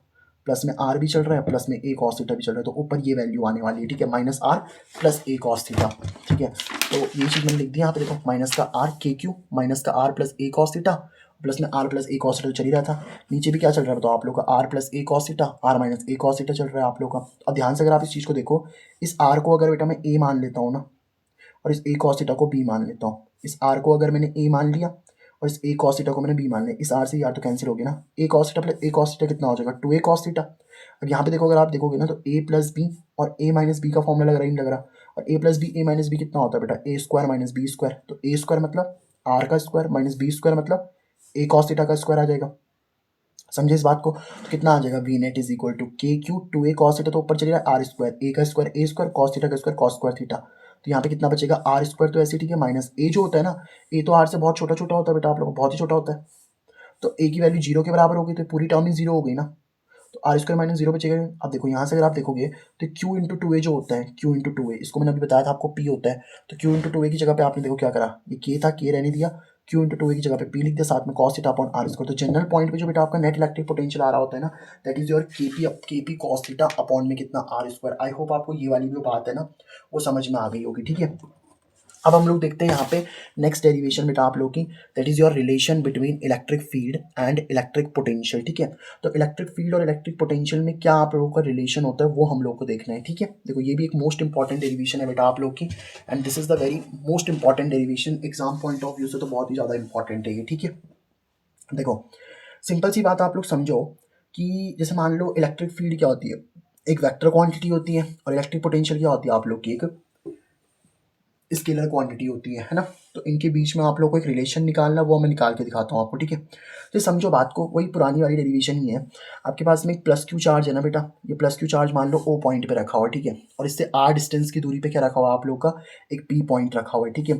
अब इन्फिनिटी पे आप लोग का कोई क्यू नॉट चार्ज था, ठीक है। तो अब मुझे एक सिंपल सी बात आप लोग समझाना, ध्यान से इस बात को समझोगे तो ईजिली ये चीज़ आप लोग की निकल के आ जाएगी, ठीक है। मुझे क्या बताओ, कोई भी पॉइंट अगर आपके पास में होता है ना, तो आपने फर्स्ट चैप्टर में क्या पढ़ा है कि प्लस क्यू चार्ज की वजह से किसी भी पॉइंट पी पे जो इलेक्ट्रिक फील्ड होती है ना बेटा वो अवे होती है, ठीक है, माइनस क्यू की तरफ होती है और प्लस से दूर होती है। तो प्लस क्यू चार्ज है, तो अगर मैं बोलूंगा ना इस पॉइंट पे, तो इलेक्ट्रिक फील्ड तो अवे होगी कि नहीं होगी बताओ, तो प्लस क्यू चार्ज की वजह से इलेक्ट्रिक फील्ड तो अवे होगी। इन्फिनिटी पे कोई क्यू नॉट चार्ज रखा होगा, उसको पहले आप ए पॉइंट पे लेके आए, फिर ए पॉइंट से बी पॉइंट तक लेकर के आए, और मान लो कितनी डिस्प्लेसमेंट हो गई उसकी, डीएक्स डिस्प्लेसमेंट होगी, डिस्प्लेसमेंट वेक्टर ही होती है आपको पता ही होगा, है ना। तो देखो for small displacement dx there will be small work done, अभी हमने पढ़ा dw होगा ना आप लोग को स्मॉल वर्क डन। अब स्केलर क्वांटिटी होती है तो डॉट लगा देंगे f डॉट dx। देखो अगर आपके पास में कोई भी चार्ज होता है ना, मैं एक चीज़ आपको और समझाता हूँ, जैसे मान लो यहाँ पे कोई इलेक्ट्रिक फील्ड है आप लोग की, ठीक है, तो इस तरीके से कोई इलेक्ट्रिक फील्ड है ना बेटा आप लोग की, तो इलेक्ट्रिक फील्ड में अगर कोई प्लस क्यू चार्ज रखा होता है ना, तो इलेक्ट्रिक फील्ड उसमें अपनी डायरेक्शन में फोर्स लगाती है, और माइनस क्यू चार्ज रखा हो तो अपने से दूर फोर्स लगाती है। और कितनी फोर्स लगाती है, अगर प्लस क्यू चार्ज है तो प्लस का क्यू ही, और माइनस चार्ज रखा हो तो कितना फोर्स लगा देगी, माइनस का क्यू ही फोर्स लगा देगी। बताओ ये वाली बात आपको समझ में आ रही कि नहीं आ रही, यस सर। तो अब देखो ना फोर्स कितनी लगा देगी बताओ, कितना चार्ज रखा हुआ है, Q not, Q not charge रखा हुआ है ना, अपनी डायरेक्शन में फोर्स लगाएगी क्यू नॉट, और इंटू में कितना आ जाएगा ई, फोर्स इतनी तो लगाएगी क्यू नॉट इंटू ई लगाएगी ना, क्योंकि यहाँ पे आपने क्यू नॉट चार्ज रखा हुआ है। देखो इलेक्ट्रिक फील्ड भी और क्यू नॉट चार्ज भी रखा हुआ है, तो एक फोर्स तो लगेगी क्यू नॉट इंटू ई वाली, फोर्स भी वेक्टर, इलेक्ट्रिक फील्ड भी वेक्टर। अब देखो डी डब्ल्यू की वैल्यू कितनी आ चुकी थी, एफ डॉट डी, इसको फर्स्ट इसको सेकंड इक्वेशन बोल दो, तो put the value of force and equation first, force की वैल्यू आप यहाँ पुट कर लो, तो D W is equal to कितना आ जाएगा बेटा आप लोग का, फोर्स की जगह पे आप क्या रख दोगे, क्यू नॉट इंटू ई, साथ में डी एक्स तो चल ही रहा है। अब देखो इलेक्ट्रिक फील्ड कहाँ हो रही है बेटा आप लोग की, ध्यान से देखना, इलेक्ट्रिक फील्ड देखो डिस्प्लेसमेंट इस डायरेक्शन में हो रही है आप लोग की, डिस्प्लेसमेंट इस डायरेक्शन में हो रही है, इलेक्ट्रिक फील्ड इस डायरेक्शन में। तो इलेक्ट्रिक फील्ड और डिस्प्लेसमेंट के बीच का एंगल कितना हो गया, cos थीटा है ना भाई। ई डी एक्स को खोलोगे, ई डॉट डी एक्स को खोलोगे तो E D x cos theta ही तो आएगा बेटा आप लोग का। और E D x cos theta कितना होता है, E D x cos theta मतलब cos 180, क्योंकि इलेक्ट्रिक फील्ड इस डायरेक्शन में जा रही है और डिस्प्लेसमेंट आप इस डायरेक्शन में करवा रहे हो, ये प्लस क्यू चार्ज की वजह से इलेक्ट्रिक फील्ड तो अवे ही होगी ना।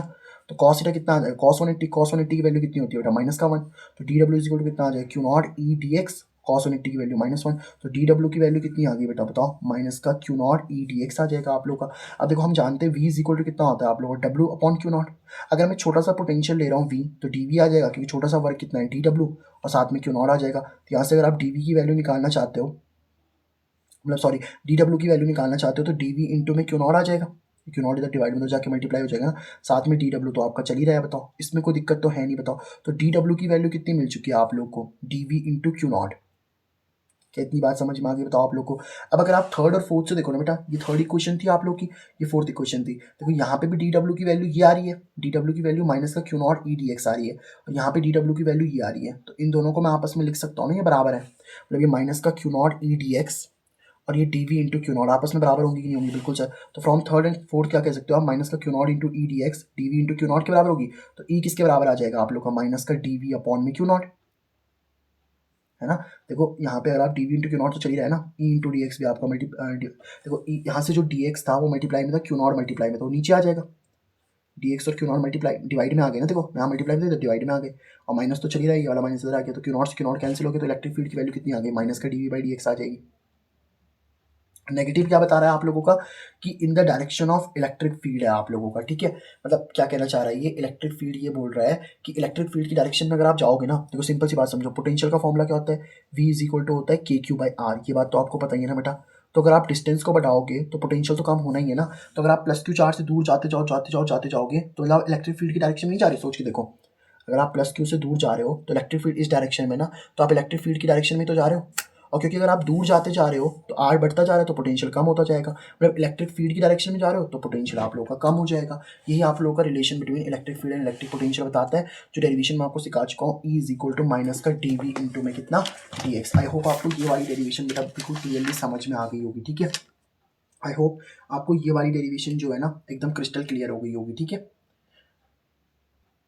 चलो ठीक है, अब हम नेक्स्ट टॉपिक देखते हैं यहाँ पे, that is your electrostatic potential energy due to system of charges, ठीक है। तो हमें बेसिकली क्या निकालना है बेटा, इलेक्ट्रोस्टैटिक पोटेंशियल एनर्जी निकालनी है जब सिस्टम ऑफ चार्जेस होते हैं। सिस्टम ऑफ चार्जेस का मतलब है कि यहाँ पे कोई सिंगल चार्ज नहीं होगा, बहुत सारे चार्जेस होंगे, ठीक है।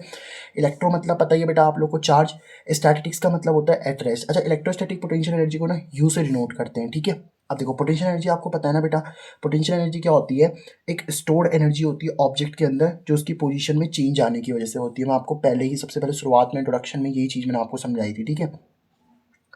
और सिस्टम ऑफ चार्जेस का मतलब होता है कि यहाँ पे मोर देन टू चार्जेस होंगे, कोई सिंगल चार्ज नहीं होगा यहाँ पे, ठीक है। सबसे पहले हम लोग देख लेते हैं यहाँ पे फॉर टू चार्जेस के लिए, कि दो चार्जेस के लिए हम लोग कैसे देखते हैं, ठीक है। अभी हमको पहले मैं डेरिवेशन करवा रहा हूँ, उसके बाद तो फिर इजीली मैं आपको बता दूंगा ट्रिक की इसको करना कैसे है, ठीक है। समझना इस बात को ध्यान से। जैसे मुझे एक बात बताओ, ये मान लो ए पॉइंट है, इस पर कोई प्लस क्यू वन चार्ज रखा है, बी पॉइंट है, इस पर कोई प्लस क्यू टू चार्ज रखा हुआ है आप लोगों का, ठीक है। अब ए से लेके बी तक की जो डिस्टेंस है ना, उसको हम लोगों ने R12 बोल दिया। R12 बोलने का मतलब क्या है भाई, ये फर्स्ट और सेकंड वाला चार्ज है ना, तो इनके बीच की डिस्टेंस को हम लोगों ने R2 बोल दिया, क्या दिक्कत है बताओ, है ना। और इस अब सोचो ये Q2 चार्ज बी पॉइंट पे आया कहाँ से होगा, ये Q2 चार्ज बी पॉइंट पे इन्फिनिटी से तो आया होगा ना बेटा आप लोगों का। देखो जब आप पहले आपका ये जो Q1 चार्ज भी इनफैक्ट अगर ए पॉइंट पे रखा हुआ है ना, तो इसको भी तो पहले आप इन्फिनिटी से ही लेकर के आए होंगे, है ना। लेकिन जब आप इन्फिनिटी से इस Q1 चार्ज को लेकर के आए होंगे ना, तो आपको वर्क जीरो करना पड़ा। आप बोलोगे वर्क क्यों जीरो करना पड़ा, मैं समझाता हूँ। देखो जब मान लो यहाँ पे आपके पास में ए पॉइंट है, ठीक है, और इन्फिनिटी पे लेट से अभी आपका प्लस Q1 चार्ज है, तो प्लस Q1 चार्ज को जब आप इन्फिनिटी से ए पॉइंट तक लेकर के आए होंगे ना बेटा, तो आपको कोई काम नहीं करना पड़ा। क्यों, क्योंकि जब ये प्लस Q1 चार्ज आ रहा था ना, तो कोई इसको परेशान करने वाला नहीं था। लेकिन चलो देखो अब ए पॉइंट पे कौन सा चार्ज आ गया बेटा आप लोग का, प्लस का Q1 चार्ज आ गया। अब आप इन्फिनिटी से बी पॉइंट तक किस चार्ज को लेकर के आ रहे हो, प्लस का Q2 चार्ज को लेकर आ रहे हो। जब आप इस Q2 चार्ज को बी पॉइंट तक लेकर के आ रहे होंगे ना बेटा, तो फिर तो आप लोग को इस Q2 चार्ज को परेशान करने वाला होगा कि नहीं होगा, क्योंकि ये प्लस Q1 इस Q2 को रिपेल करता जा रहा होगा। ये समझ पा रहे हो आप बात को, तो प्लस Q1 इस Q2 को रिपेल कर रहा होगा ना। अब सोचो आपको V का फॉर्मूला पता है, V इज इक्वल टू क्या होता है सर, W अपॉन चार्ज, मतलब कितना वर्क हो रहा है चार्ज पे, ठीक है। अब W1 तो जीरो हो गया, तो W आपका 2 हो जाएगा कि नहीं हो जाएगा, चार्ज भी आपका Q2 आ रहा है। और पोटेंशियल देखो, अगर ए का निकालना तो ए लिख देंगे, हम बी पे ला रहे हैं तो वी भी हो जाएगा। तो V V is equal to कितना हो जाएगा W2/Q2। तो अगर W2 निकालना है तो B2 के साथ VB के साथ क्या मल्टीप्लाई हो जाएगा, Q2 हो जाएगा, साथ में W2 तो चल ही रहा है बेटा आप लोगों का। समझ पा रहे हो आप इस बात को कि नहीं समझ पा रहे बताओ, है ना। तो अब अगर आप ध्यान से देखो इस बात को, अगर आप समझना चाहते हो तो जो टोटल वर्क है ना, जो पोटेंशियल एनर्जी होगी U, टोटल वर्क, भाई सोचो इस चार्ज को यहाँ से यहाँ तक लाने में क्या करना पड़ रहा है, वर्क करना पड़ रहा है, मतलब पोजीशन में चेंज हो रहा है ना। पहले इसकी पोजीशन यहाँ पे थी, अब इसकी पोजीशन यहाँ पे आ गई, तो पोजीशन में चेंज होने की वजह से तो पोटेंशियल एनर्जी आती है ना। और जो वर्क होता है, वर्क आपका पोटेंशियल एनर्जी की फॉर्म में ही होता है, क्योंकि आप जो भी वर्क कर रहे होंगे वो वर्क इस चार्ज के अंदर स्टोर हो जाएगा। आपकी जो भी वर्क मतलब is a form of energy, और जो भी आप एनर्जी लगा रहे हो चार्ज के अंदर स्टोर हो जाएगी, किस फॉर्म में, पोटेंशियल एनर्जी की फॉर्म में। तो W1 तो आपका जीरो है, W2 कितना हो जाएगा बताओ, मतलब सिर्फ W2 ही तो वर्क होगा ना, पहले चार्ज को लाने में तो कोई वर्क करना ही नहीं पड़ा, दूसरे चार्ज को लाने में तो वर्क करना पड़ा, तो जीरो प्लस W2 यानी कि W2 हो जाएगा। तो पोटेंशियल एनर्जी कितनी हो जाएगी बेटा आप लोग की, W2। W2 चार्ज को लाने में कितना काम करना पड़ा, बस वो चीज़ आप निकाल लो। देखो W2 इज इक्वल टू क्या बोला मैंने, VB इंटू Q2 करना है। अब VB मतलब पोटेंशियल निकालना है, पोटेंशियल निकालने का फॉर्मूला बड़ा सिंपल होता है बेटा। पोटेंशियल निकालने का फॉर्मूला क्या होता है, KQ/R होता है ना। यहाँ से अगर आप देखो पोटेंशियल निकालने का फॉर्मूला क्या होता है, KQ/R होता है। ये बात समझ पा रहे हो ना आप लोग, KQ/R ही तो होता है। तो W2 इज इक्वल टू क्या आ गया था आप लोग का, VB इंटू Q2। तो VB की वैल्यू कितनी हो जाएगी, देखो B पे जो पोटेंशियल होगा ना, B पे जो पोटेंशियल होगा वो A की वजह से होगा। मतलब ये जो Q1 चार्ज है ना, इस Q1 चार्ज की, देखो आपके पास में कोई प्लस Q चार्ज है, तो प्लस Q चार्ज की वजह से तो आप इस P पॉइंट पे क्या देखते हो, पोटेंशियल देखते हो ना। R डिस्टेंस पे अगर मान लो ये कितना पोटेंशियल देखते हो आप लोग, KQ/R होता है कि नहीं होता। तो पोटेंशियल कहाँ पे निकाल रहे हो आप लोग, P पे तो निकाल रहे हो, बट इस चार्ज की वजह से होता है ना। तो वैसे अगर ये वाला प्लस Q1 चार्ज है तो उसकी वजह से तो यहाँ पे पोटेंशियल होगा। तो जो VB पोटेंशियल है ना वो किसकी वजह से हो रहा होगा, प्लस Q1 चार्ज की वजह से। तो कितना आ जाएगा, KQ1 और उनके बीच की डिस्टेंस कितनी बेटा, R12, साथ में Q2 आ जाएगा। तो W2 कितना हो जाएगा बेटा आप लोग का, KQ1 Q2 Q1 Q2 multiply हो गया, साथ में R12 आ जाएगा आप लोग का। तो ये पोटेंशियल एनर्जी आती है आप लोग की, ठीक है। तो अब आप धीरे धीरे चीज़ों को नोट करते जाना, फिर मैं आपको बाद में ट्रिक बता दूंगा इसको याद कैसे रखना है, ठीक है। जैसे मान लो आपके पास में क्या है बेटा, आपके पास में Q1 चार्ज था, आपके पास में Q2 चार्ज था। ध्यान से इस बात को अगर आप समझोगे ना तो एक एक चीज़ में आपको समझ में आ जाएगी, ठीक है। अब आपके पास में दो चार्जेस है, तो फॉर टू चार्जेस के लिए अगर आप बात कर रहे हो ना बेटा, फॉर टू चार्जेस, अगर आप दो चार्जेस के लिए बात कर रहे हो ना, तो पोटेंशियल एनर्जी का फॉर्मूला क्या निकल रहा है बताओ आप लोग का, के पहला वाला चार्ज कितना है Q1, दूसरा वाला चार्ज कितना है बेटा Q2, और इनके बीच की डिस्टेंस हम लोग कितनी मान लेते हैं, R12 मान लेते हैं। तो ये डिस्टेंस कितनी हो जाएगी बेटा, R12 आ जाएगी। तो पोटेंशियल एनर्जी दो चार्जेस के लिए ये बन रही है, ठीक है। तो बस अब आपको क्या करना है पता है, पेयर बनाने हैं। जैसे अगर मैं बोलूँ आपके पास में तीन चार्जेस हैं, Q1 है, Q2 है, और आपके पास में क्या है बताओ, Q3 है। आपके पास में Q1 है, Q2 है, और क्या है आपके पास में Q3। अब इसके लिए अगर मैं आपसे पूछूं कितनी पोटेंशियल एनर्जी होगी पता है, तो कितनी हो जाएगी, देखो वो भी आप इजीली बता सकते हो कैसे हो जाएगी। देखो आपको क्या करना है बेटा, बस पेयर बनाना है, ठीक है। मान लो Q1 से लेके Q2 तक की डिस्टेंस कितनी, R12 डिस्टेंस है आपकी, यहाँ से यहाँ तक की डिस्टेंस कितनी है बेटा, 2 3 डिस्टेंस है। और Q1 से Q तक की डिस्टेंस भी कितनी है, R13 डिस्टेंस है। मतलब मैं क्या कहना चाह रहा हूँ, आपको पेयर बनाने, देखो एक Q1 Q2 वाला पेयर मिल जाएगा कि नहीं मिल जाएगा आपको, यस सर, Q1 Q2 वाला पेयर मिल जाएगा आपको। एक कौन सा मिल जाएगा बेटा, Q2 Q3 वाला पेयर मिल जाएगा आपको। और एक कौन सा मिल जाएगा बेटा आपको, Q1 Q3 वाला पेयर मिल जाएगा आपको। मतलब जो पोटेंशियल एनर्जी आ जाएगी ना, अब कितनी आ जाएगी जरा बता सकते हो आप मुझे, पोटेंशियल एनर्जी कितनी आ जाएगी। देखो के पहला वाला चार्ज कितना है Q1, दूसरा वाला कितना है Q2, उनके बीच की डिस्टेंस कितनी हो जाएगी बेटा, R12, ठीक है। दूसरे वाले के लिए क्या लिख दिया हम लोगों ने, के, फिर दूसरा वाला चार्ज, अब Q2 Q3 वाला पेयर बनाया ना मैंने, Q2 Q3, और उनके बीच की डिस्टेंस कितनी आ गई बेटा, R23 आ जाएगी। प्लस में फिर कौन सा वाला बन गया बेटा आपका पेयर, के Q1 Q3, और उनके बीच की डिस्टेंस कितनी हो गई बेटा, R13। तो ये आपकी पोटेंशियल एनर्जी आ जाएगी सर। समझे आप इस बात को, चाहो तो इनमें से आप के कॉमन ले सकते हो, के सब में कॉमन ही तो आ रहा है। तो के कॉमन ले लोगे तो क्या बच जाएगा बताओ आप लोग का, Q1 Q2 अपॉन में कितना R12, प्लस में Q2 Q3 अपॉन में कितना R23, प्लस में कितना Q1 Q3 अपॉन में कितना R13 बन जाएगा। आप लोग को समझ पा रहे हो इस बात को। अब जैसे मान लो फॉर एग्जाम्पल आपके पास में चार चार्जेस है ना, तो चार चार्जेस के लिए अगर आपको पोटेंशियल एनर्जी निकालनी है, तो इलेक्ट्रोस्टैटिक पोटेंशियल एनर्जी निकालनी है, तो U इज इक्वल टू, देखो चार चार्जेस मान लेते हैं, Q1 है, Q2 है, Q3 है, और आपके पास में Q4 है। तो पहले Q1 का Q4 के साथ बना दो, तो क्या लिख देंगे, के Q1, पहले Q1 का Q2 के साथ बना देते हैं, देखो के Q1 Q2, और उनके बीच की डिस्टेंस लिख दो R12, ठीक है। प्लस में फिर कितना आ जाएगा, के, फिर Q1 का Q3 के साथ बना दो, तो Q1 Q3, और उनके बीच की डिस्टेंस कितनी लिख दोगे, R13, 1 और 3 आ जाएगा। देखो अब Q1 Q4 वाला लिख दो, के Q1 Q4, और उनके बीच की डिस्टेंस कितनी आ जाएगी बेटा, R14। ऐसे टू वाले का लिखो, के Q2 Q3, और उनके बीच की डिस्टेंस कितनी बेटा, R23 आ जाएगी आपके पास में, प्लस में के, फिर Q2 Q4, Q2 Q4, और अपॉन वन की डिस्टेंस कितनी आ जाएगी बेटा, R24 हो जाएगी। अब अगला क्या आ जाएगा, Q3 Q4 वाला, तो K Q3 Q4 और उनके बीच की डिस्टेंस कितनी, R34, ठीक है। तो इस तरीके से आप लोग पोटेंशियल एनर्जी निकाल सकते हो। ये सब पोटेंशियल एनर्जी आ जाएंगी चार चार्जेस के सिस्टम के लिए, ठीक है। तो अब मैंने आपको ये चीज़ समझा दी और ये टॉपिक आपको क्लियर हो गया होगा कि इलेक्ट्रोस्टैटिक पोटेंशियल एनर्जी किस तरीके से निकालते हैं बेटा हम लोग, ठीक है। अब हम लोग देखने वाले हैं यहाँ पे नेक्स्ट टॉपिक, जो कि आप लोग का इक्वी पोटेंशियल सरफेस। अब इक्वी का मतलब क्या होता है, देखो इक्वी का मतलब होता है इक्वल, पोटेंशियल का मतलब तो आप जानते ही हो बेटा। तो इक्विपोटेंशियल सरफेस का मतलब क्या होता है, the surface in which electrostatic potential is same on every point.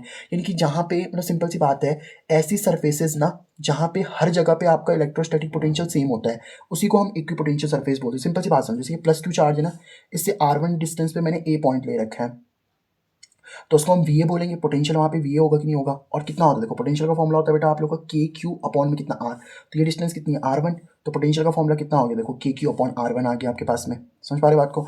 अब ये डिस्टेंस भी देखो, यहाँ पे आप चले गए, R1 डिस्टेंस है भाई। एक बात बताओ, सर्कल होता है ना आपके पास में सर्कल, तो सर्कल में तो सारे पॉइंट से सेम डिस्टेंस पे होते हैं ना। अगर ये डिस्टेंस आपकी R1 है तो ये डिस्टेंस भी कितनी होगी, R1 ही होगी। ये डिस्टेंस भी कितनी होगी, R1 ही होगी। ये डिस्टेंस भी कितनी होगी, R1 ही होगी। तो मतलब सिंपल सी बात ये है कि देखो ये जो सरफेस है ना बेटा, इस सरफेस पे आप A पॉइंट लो, B पॉइंट लो, C पॉइंट लो, D पॉइंट लो, E पॉइंट लो, हर जगह आप पोटेंशियल निकाल लो, VA निकालो, VB निकालो, VC निकालो, VD निकालो, VE निकालो। और डिस्टेंस तो सेम ही है ना, के क्यू बाई R1। देखो चार्ज भी सेम है क्यू, और डिस्टेंसेस भी सेम है आप लोग के। तो एक ऐसी सरफेस जहाँ पे हर जगह पोटेंशियल सेम होता है, आप VA निकाल लो, VB निकाल लो, VC निकाल लो, VD निकाल लो, तो VA VB VC VD VE सब बराबर आ रहे हैं कि नहीं आ रही बताओ। तो ये सरफेस को हम लोगों ने इक्विपोटेंशियल सरफेस नाम दे दिया हम लोगों का। समझ पा रहे हो बात को। तो एक इक्विपोटेंशियल सरफेस क्या होती है बेटा आप लोग की, इक्विपोटेंशियल सरफेस एक ऐसी सरफेस होती है ना, इक्विपोटेंशियल सरफेस एक ऐसी सरफेस होती है जहाँ पे इलेक्ट्रिक पोटेंशियल हर पॉइंट पे सेम होता है, ठीक है। और जैसे +2 चार्ज होता है ना, तो उसके लिए जो इक्विपोटेंशियल सरफेसेस बनती है ना, कोसेंट्रिक सर्कल्स बनती है। कोसेंट्रिक सर्कल्स पता है ना आप लोगों को, कोसेंट्रिक सर्कल्स कौन से होते हैं बेटा आप लोगों को, जिनका सेंटर सेम होता है। जैसे O पॉइंट है ना, तो O सेंटर से आपने एक सर्कल बनाया, फिर दूसरे से O सेंटर से तीसरा सर्कल, मतलब ऐसे सर्कल जो होते हैं जिनका सेंटर सेम होता है, उसको कोसेंट्रिक सर्कल्स बोलते हैं, ठीक है। और जो आपका पॉइंट चार्ज होता है ना बेटा, पॉइंट चार्ज, तो पॉइंट चार्ज के लिए जो सरफेसेस बन रही होती है ना, वो कैसी इक्विपोटेंशियल सरफेस बन रही होती है, स्फीयर। तो पॉइंट चार्ज के लिए जो इक्विपोटेंशियल सरफेस बनती है, कैसी बनती है बेटा आप लोग की, स्फीयर बन रही होती है आप लोग की, ठीक है। आई होप आपको बात समझ में आ रही होगी। स्फीयर बोल लो या सर्कल बोल लो, सर्कल बनती है, ठीक है। या अब एक चीज़ देखो, जैसे ये +2 चार्ज है, इससे R1 डिस्टेंस पे आप जितने भी पोटेंशियल निकालोगे सब सेम होंगे। फिर आप R2 डिस्टेंस पे जितने पोटेंशियल निकालोगे, देखो ये वाली सरफेस S1 बोल देते हैं, इस सरफेस को S2 बोल देते हैं, S3 सरफेस बोल देते हैं। तो R1 डिस्टेंस पे जितने भी इलेक्ट्रिक पोटेंशियल निकालोगे सेम होंगे, R2 डिस्टेंस पे जितने भी इलेक्ट्रिक पोटेंशियल निकालोगे सेम होंगे। ये बात समझ पा रहे हो ना आप लोग। अगर मान लो यहाँ पे कोई पॉइंट है A, तो यहाँ का इलेक्ट्रिक पोटेंशियल V हो जाएगा, यहाँ का इलेक्ट्रिक पोटेंशियल क्या हो जाएगा, मान लो ये R2 डिस्टेंस पे है ना, इसको VB बोल देते हैं, ठीक है। बट ये देखो इस वाली सरफेस पे जितने पोटेंशियल होंगे वो तो सब सेम होंगे, ठीक है। इस वाली सरफेस पे आप जितने भी पॉइंट पे इलेक्ट्रिक पोटेंशियल निकालो सब सेम होंगे। इस वाली सरफेस पे जितने इलेक्ट्रिक पोटेंशियल होंगे वो सेम होंगे, लेकिन इसका सेम नहीं होगा, मतलब VA बराबर VB नहीं भी हो सकता है, ठीक है, नहीं होगा, मतलब समझ पा रहे हो बात को, ठीक है। तो इस तरीके से इक्विपोटेंशियल सरफेसेस का मतलब आपको समझ में आ गया होगा, ठीक है। अच्छा अब हम लोग देखते हैं यहाँ पे प्रॉपर्टीज ऑफ इक्विपोटेंशियल सरफेसेस, है ना। इक्विपोटेंशियल सरफेसेस की क्या क्या प्रॉपर्टीज होती है वो हम लोग देख लेते हैं, ठीक है। देखो सिंपल सी बात आप लोग समझना, इक्विपोटेंशियल सरफेस आपको समझ में आ जाएगा। जैसे मान लो ये +2 चार्ज है ना, इसे R डिस्टेंस की दूरी पे एक P पॉइंट है और R डिस्टेंस की दूरी पे एक Q पॉइंट है। अब मान लो आप इसे P पॉइंट से Q पॉइंट तक लेकर के आ रहे हो, तो ऑब्वियस सी बात है ये इनिशियल हो जाएगा, फाइनल हो जाएगा। अगर आप इस P पॉइंट पे पोटेंशियल निकालते हो तो उसको VP बोलेंगे, बताओ KQ/R होगा वो पोटेंशियल, तो KQ/R ही होगा ना। और Q पॉइंट पे भी अगर आप पोटेंशियल निकालते हो वो भी KQ/R ही होगा आप लोगों का। समझ पा रहे हो बात को, क्योंकि पोटेंशियल का फॉर्मूला कितना होता है बेटा आप लोगों का, KQ/R होता है कि नहीं होता है, यस सर। क्या इतनी बात आपको समझ में आ रही है, बताओ क्या इतनी बात आप लोगों के पल्ले पड़ रही है क्या, तो यहाँ तक का फंडा आपको क्लियर हो रहा है कि नहीं हो रहा, बिल्कुल सर, है ना। +Q चार्ज से R डिस्टेंस की दूरी पे P पॉइंट है, +Q चार्ज से R डिस्टेंस की दूरी पे Q पॉइंट है, तो VP और VQ तो बराबर ही होंगे, KQ/R है ना। तो अगर मैं बोलूँ इनका पोटेंशियल डिफरेंस निकालो, तो पोटेंशियल डिफरेंस क्या होता है, वैसे वर्क अपॉन क्यू नॉट होता है ना, W/Q0। तो पोटेंशियल कैसे निकाल दो, इनिशियल फाइनल कहाँ है VQ, इनिशियल कहाँ है VP। तो Q पे भी कितनी वैल्यू, दोनों की वैल्यू सेम है तो V लिख देते हैं, तो V माइनस V करो तो कितना आ जाएगा 0। तो W कितना आ रहा है 0। मतलब इस बात का क्या है पता है, जैसे आपके पास में एक सर्कल है ना, तो सर्कल में अगर आप एक पॉइंट से Q0 चार्ज को दूसरे पॉइंट तक लेकर के जाते हो ना, तो उसमें कितना वर्क करना पड़ता है पता है, 0। और ये सर्कल क्या था बताओ आप लोग का, इक्विपोटेंशियल सरफेस था, क्योंकि इसकी हर सरफेस पे, मतलब अगर आप कोई भी पॉइंट ले लो ना, इसकी सरफेस पे कोई भी पॉइंट ले लो, तो वहाँ तो हर जगह पोटेंशियल सेम ही आ रहा होगा ना। तो इसका मतलब ये है कि एक ऐसी सरफेस जहाँ पे हर जगह इलेक्ट्रिक पोटेंशियल सेम होता है उसको हम इक्विपोटेंशियल सरफेस ही बोलते हैं, ठीक है। तो क्योंकि हर जगह पोटेंशियल सेम है तो उसको हम लोगों ने इक्विपोटेंशियल सरफेस बोल दिया, ठीक है। तो इसका मतलब जब हम लोग क्या करते हैं, एक चार्ज को इक्विपोटेंशियल सरफेस में एक पॉइंट से दूसरे पॉइंट तक लेकर के जाते हैं ना बेटा, तो वहाँ पे जो वर्क डन होता है वो जीरो होता है, ठीक है। तो यहाँ पे जो वर्क डन होगा वो जीरो होगा। अब एक चीज़ और मैं आपको बता देता हूँ कि electric field and equipotential surface are perpendicular to each other. मतलब क्या है इसका, देखो जैसे ये प्लस क्यू चार्ज है ना, तो प्लस क्यू चार्ज के लिए जो आपका सिंपल सी बात समझो, ये जो प्लस क्यू चार्ज होता है ना बेटा आप लोग का, प्लस क्यू चार्ज के लिए जो इक्विपोटेंशियल सरफेस बनता है वो स्फीयर बनता है कि नहीं बनता, मैं समझाता हूँ आपको। देखो है ना, जैसे आपके पास में प्लस क्यू चार्ज है तो प्लस क्यू चार्ज के लिए जो इक्विपोटेंशियल सरफेस होता है वो क्या बनता है बताओ आप लोग को, स्फीयर बनता है। और प्लस क्यू चार्ज के लिए इलेक्ट्रिक फील्ड कैसे होती है, ऐसे अवे होती है कि नहीं होती, बिल्कुल सर। तो इलेक्ट्रिक फील्ड अवे हो जाएगी कि नहीं हो जाएगी, यस सर, इलेक्ट्रिक फील्ड इस तरीके से अवे हो जाएगी। तो ये देखो यहाँ पे कितने डिग्री का एंगल बना रहा है, यहाँ पे 90 डिग्री का एंगल बना रहा है कि नहीं बना रहा, बताओ। तो ये तो इलेक्ट्रिक फील्ड लाइन्स है और ये इक्विपोटेंशियल सरफेस है। तो इक्विपोटेंशियल सरफेस और इलेक्ट्रिक फील्ड क्या होती है बेटा, एक दूसरे के परपेंडिकुलर होती हैं आप लोगों की, ठीक है। आप चाहो तो इसको फील भी कर सकते हो। देखो इलेक्ट्रिक फील्ड का फॉर्मूला क्या होता है, minus D V by D X. हमने अभी पोटेंशियल और डिस्प्लेसमेंट के बीच का रिलेशन देखा था ना, तो डी एक्स बराबर क्या आ जाएगा, इस माइनस को इधर भेज दो तो ई इंटू में डी एक्स बराबर डी वी आ जाएगा। तो चेंज इन पोटेंशियल कितना है बताओ, अब अगर एक पॉइंट से दूसरे पॉइंट तक जाते हो तो चेंज इन पोटेंशियल तो जीरो है ना, तो E D x cos theta आ जाएगा। कॉस थीटा मतलब कितना, कॉस थीटा कुछ भी ले लो आप लोग, पूरी वैल्यू जीरो है तो डी वी भी जीरो ही हो जाएगा ना आप लोग का। मतलब कहने का मतलब ये है कि यहाँ पे अगर आप देखोगे तो ये मतलब देखो E D x cos theta की वैल्यू जीरो कब हो सकती है, जब देखो कॉस थीटा की वैल्यू जीरो कब होती है, जब कॉस 90 होता है। मतलब इलेक्ट्रिक फील्ड और जो आप लोगों का क्या है पोटेंशियल है वो एक दूसरे के परपेंडिकुलर होगा, तभी तो जीरो हो पाएंगे ना वो इक्विपोटेंशियल सरफेसेस, ठीक है। तो मतलब सिंपल सी बात कहने का मतलब ये है कि इलेक्ट्रिक फील्ड और पोटेंशियल सरफेसेस, इलेक्ट्रिक पोटेंशियल एक दूसरे के परपेंडिकुलर होते हैं, ठीक है, इक्विपोटेंशियल सरफेसेस, ठीक है। अब रिप्रेजेंटेशन कैसे होता है बेटा आप लोग का, अगर आपको रिप्रेजेंटेशन करना है इक्विपोटेंशियल सरफेसेस के तो वो किस तरीके से कर सकते हैं वो भी मैं आपको बता देता हूँ, ठीक है। जैसे ये प्लस क्यू चार्ज है ना बेटा आप लोगों का, तो प्लस क्यू चार्ज से अगर आप देखो ना तो इक्विपोटेंशियल सरफेसेस आप लोग किस तरीके से गोले बनते कि नहीं बनते, यस सर। और प्लस क्यू चार्ज के लिए इलेक्ट्रिक फील्ड लाइन्स आपकी इस तरीके से बन जाएंगी, ठीक है। वैसे ये वाली जो टॉपिक है ना आप लोग का रिप्रेजेंटेशन ऑफ इक्विपोटेंशियल सरफेसेस, ये मैं आपको क्वेश्चन में और करवाऊंगा, इसके लिए टेंशन मत लेना आप लोग बेटा। इसको मैं आपको इस तरीके से क्वेश्चंस पे जरूर करवाऊंगा, ठीक है। आई होप आपको बात समझ में आ रही होगी, ठीक है। ठीक है, तो 1 घंटे का लेक्चर हो गया यार, मतलब देखो कंटिन्यूसली बोलता जा रहा हूँ मैं, और आई ये सब आप लोगों के लिए है ना। तो प्लीज़ यार अगर आप यहाँ तक बने हो तो चैनल को सब्सक्राइब करवाओ यार दोस्तों के साथ कम से कम, है ना। देखो कुछ लोग कुछ भी कंटेंट डाल रहे हैं बट बहुत अच्छे सब्सक्राइबर हैं उनके पास में, मैं ये नहीं बोल रहा गलत पढ़ा रहे हैं, अच्छा पढ़ा रहे हैं, बट मैं बहुत एनर्जी से पढ़ा रहा हूँ और मुझे लगता नहीं है कि यार मैं उस लेवल पे सब्सक्राइबर हैं मेरे पास में, है ना। इतनी मेहनत मैं कर रहा हूँ आप लोगों के लिए, तो थोड़ा सा करवाओ यार कुछ, है ना। थोड़ा चैनल को बूस्ट करवाओ यार, मैं ये नहीं बोल रहा लाखों में करवाओ, 1000-2000 तक तो करवाओ। चलो ठीक है, खैर मैं आपके लिए मेहनत करता रहूँगा यार। मेरे से अगर 10 बच्चे भी जुड़े हुए हैं ना, मेरी आदत है, तो मैंने उन 10 बच्चों के लिए भी काम करा है। आज तो खैर 500 हो गए, लेकिन जब 10 भी थे तो मैंने तब भी उनके लिए काम करा है। ये बात समझ रहे हो आप लोग। चलो ठीक है, तो प्लस क्यू चार्ज के लिए देखो इलेक्ट्रिक फील्ड तो अवे हो गई इस तरीके से, और इसके जो इक्विपोटेंशियल सरफेसेस है ना वो देखो मैंने गोल गोल बना दिए। माइनस क्यू के लिए भी सेम ही होगा, बस इलेक्ट्रिक फील्ड लाइन्स आपकी आती हुई नजर आएंगी, ठीक है। अब देखो यहाँ पे प्लस माइनस के लिए देखो, प्लस से माइनस की तरफ इलेक्ट्रिक फील्ड लाइन्स होती है, तो आपको पता ही है ना। और यहाँ पे देखो क्योंकि यहाँ पे इलेक्ट्रिक फील्ड ज़्यादा होगी ना, देखो मैं इसको समझाता हूँ कैसे बनता है ये, इस चीज़ को आपको समझना चाहिए। जैसे देखो ये प्लस और ये माइनस है ना आप लोग का, जैसे मैं आपको समझाता हूँ, ये प्लस है और ये माइनस है, तो प्लस से माइनस की तरफ देखो इलेक्ट्रिक फील्ड लाइन्स तो आपको पता है प्लस से माइनस की तरफ जाती हैं, इस तरीके से प्लस से माइनस की तरफ जाएंगी, इसमें कोई दिक्कत नहीं है। प्लस से निकलेंगी और माइनस की तरफ जाएंगी, ठीक है, इस तरीके से। लेकिन जब आप इसका इक्विपोटेंशियल सरफेस बनाओगे स्फीयर बनेगा कि नहीं बनेगा, बिल्कुल सर, सर्कल बोल लो स्फीयर बोल लो, ये बनेगा आप लोग का इस तरीके से, वैसे डिफरेंस होता है इनमें, बट यहाँ पे इस तरीके से होंगे ये, ठीक है। इस तरीके से आप लोग के स्फीयर बन जाएंगे, ठीक है। यहाँ पे देख लो इस तरीके से बना रखे मैंने, बाद में मर्ज भी हो जाते हैं, प्लस प्लस के लिए मर्ज हो जाते हैं, ठीक है। देखो प्लस प्लस के लिए ना ऐसे मर्ज हो जाते हैं, मैं समझाता हूँ कैसे।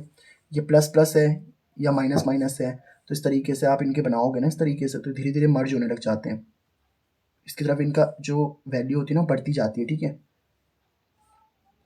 इस तरीके से मर्ज हो जाते हैं ऐसे, मतलब कहने का मतलब ये मैग्नेट की तरह फील आ रहा होगा तुम्हें, इस तरीके से, ठीक है। प्लस माइनस के लिए हो जाता है, प्लस प्लस और माइनस माइनस के लिए हो जाता है, ठीक है। तो यहाँ तक बेटा आप लोग का पार्ट 1 खत्म हो चुका है ना। इस पार्ट 1 तक आप थोड़ा बहुत ब्रेक ले सकते हो, मैं तो घर पढ़ाना पड़ेगा मुझे कंटिन्यूस में ही, है ना, क्योंकि मेरे पास इतना टाइम है नहीं कि मैं दूसरे पार्ट के लिए टाइम रखूँ और फिर आपको समझाऊँ, बट कोई बात नहीं है बेटा, मैं आपको अभी समझा दूंगा, ठीक है। और फिर हमारे पास में नेक्स्ट टॉपिक आता है बेटा कैपेसिटर। आप चाहो तो 5 मिनट का ब्रेक ले सकते हो यहाँ पे, ये 10-15 मिनट का ब्रेक ले लो, आधा घंटे का ब्रेक ले लो, और मैं भी थोड़ा सा ब्रेक ले लेता हूँ यहाँ पे 10 मिनट का, है ना। अब आपको दिखेगा नहीं कि मैंने ब्रेक लिया है, ऑब्वियसली बात है, ब्रेक इसलिए नहीं दिखेगा आप लोगों को क्योंकि आपको तो पता नहीं चलेगा ना यार कि मैंने ब्रेक लिया है या नहीं लिया है। क्यों? क्योंकि मैं तो सीधा उसके बाद फिर पॉज करके सीधा वापस शूट करने लग जाऊँगा, ठीक है? तो मिलते हैं हम नेक्स्ट थोड़ा मतलब 5-10 मिनट बाद, बट आपको लगेगा अभी मिल रहा है। तो चलो अब पढ़ना स्टार्ट करते हैं बेटा हम लोग कैपेसिटर को, ठीक है? तो ना कैपेसिटर समझते हैं। देखो बेटा कैपेसिटर क्या होता है ना, आपने देखा होगा जैसे आपके घरों में जो फैन लगे हुए होते हैं, है ना? तो वो जो फैन होते हैं ना, उन फैन के बैक साइड में अगर आप देखोगे ना तो एक सिलेंड्रिकल शेप की बॉडी होती है। वो सिलेंड्रिकल शेप की जो बॉडी होती है ना बेटा, उसी को हम लोग कैपेसिटर बोलते हैं। एक्चुअल में होता क्या है ना, आपके फैन को स्टार्ट करने के लिए एक सडन पुश की जरूरत होती है, मतलब एक ताकतवर फोर्स चाहिए होती है। आपने देखा होगा ना यार, अभी गर्मियों में क्या होता है, अभी तो सर्दियाँ हैं बट गर्मियों में क्या होता है ना, जो फैन बहुत तगड़े तगड़े चलते हैं, बहुत मतलब बहुत यूज़ हो जाते हैं, तो सर्दियों में फैन फिर काम करना थोड़ा कम कर देते हैं, जैसे घर घर करके चल रहे होते हैं। फिर आप देखा होगा आपने, डंडे से हिला करके जो उसे हिला देते हो ना, तो फिर वो अच्छे से चलने लग जाता है। तो होता क्या है ना, हमारे घर में जो बिजली आ रही है वो 3 एम्पियर की 4 एम्पियर की करंट आ रहा है, और पंखे को स्टार्ट होने के लिए लगभग देखो 40 एम्पियर का करंट चाहिए होता है। तो होता क्या है कि फैन को ना सडन स्टार्ट करने के लिए एक तगड़े पुश की जरूरत होती है, और उसके लिए क्या होती है, ह्यूज अमाउंट में एनर्जी की या करंट की जरूरत होती है, जिसको जो किसके द्वारा दी जाती है, कैपेसिटर के अंदर। ये कैपेसिटर क्या करता है ना, कैपेसिटर एक ऐसी डिवाइस होती है बेटा जो अपने अंदर चार्ज को स्टोर कर देता है, और जैसे ही फैन को जरूरत होती है तो फिर वो तगड़ी अमाउंट में उसको क्या कर देता है, चार्ज प्रोवाइड करवा देता है। समझ पा रहे हो ना बात को? तो कैपेसिटेंस क्या होता है बेटा, कैपेसिटर क्या होता है, कैपेसिटर एक ऐसी डिवाइस होती है जो चार्ज को होल्ड करके रखती है, ठीक है? और जब पंखे को जरूरत होती है तो उसको दे देता है उस तरीके से। अब आते हैं हम लोग कैपेसिटेंस पे। कैपेसिटेंस का मतलब क्या होता है बेटा, ability to hold the charge, मतलब कितना चार्ज होल्ड करके रख सकता है। अब आपको पता है कैपेसिटर चार्ज तो करके रख सकता है ना, होल्ड। अब जैसे इस कैपेसिटर के अंदर आपने ये भी देखा होगा 2 माइक्रोफैरेड लिखा होता है, या 3 माइक्रो, माइक्रो मतलब है ना 1 माइक्रो इज इक्वल टू 10⁻⁶। तो इस जो आपके पास में जो कैपेसिटर है उसकी कितनी एबिलिटी है चार्ज को स्टोर करके रखने की, उसी को हम लोग कैपेसिटेंस बोलते हैं, ठीक है? Ability to hold the charge, ये एक फिजिकल क्वांटिटी होती है, एक वैल्यू होती है ना इसकी, तो ठीक है।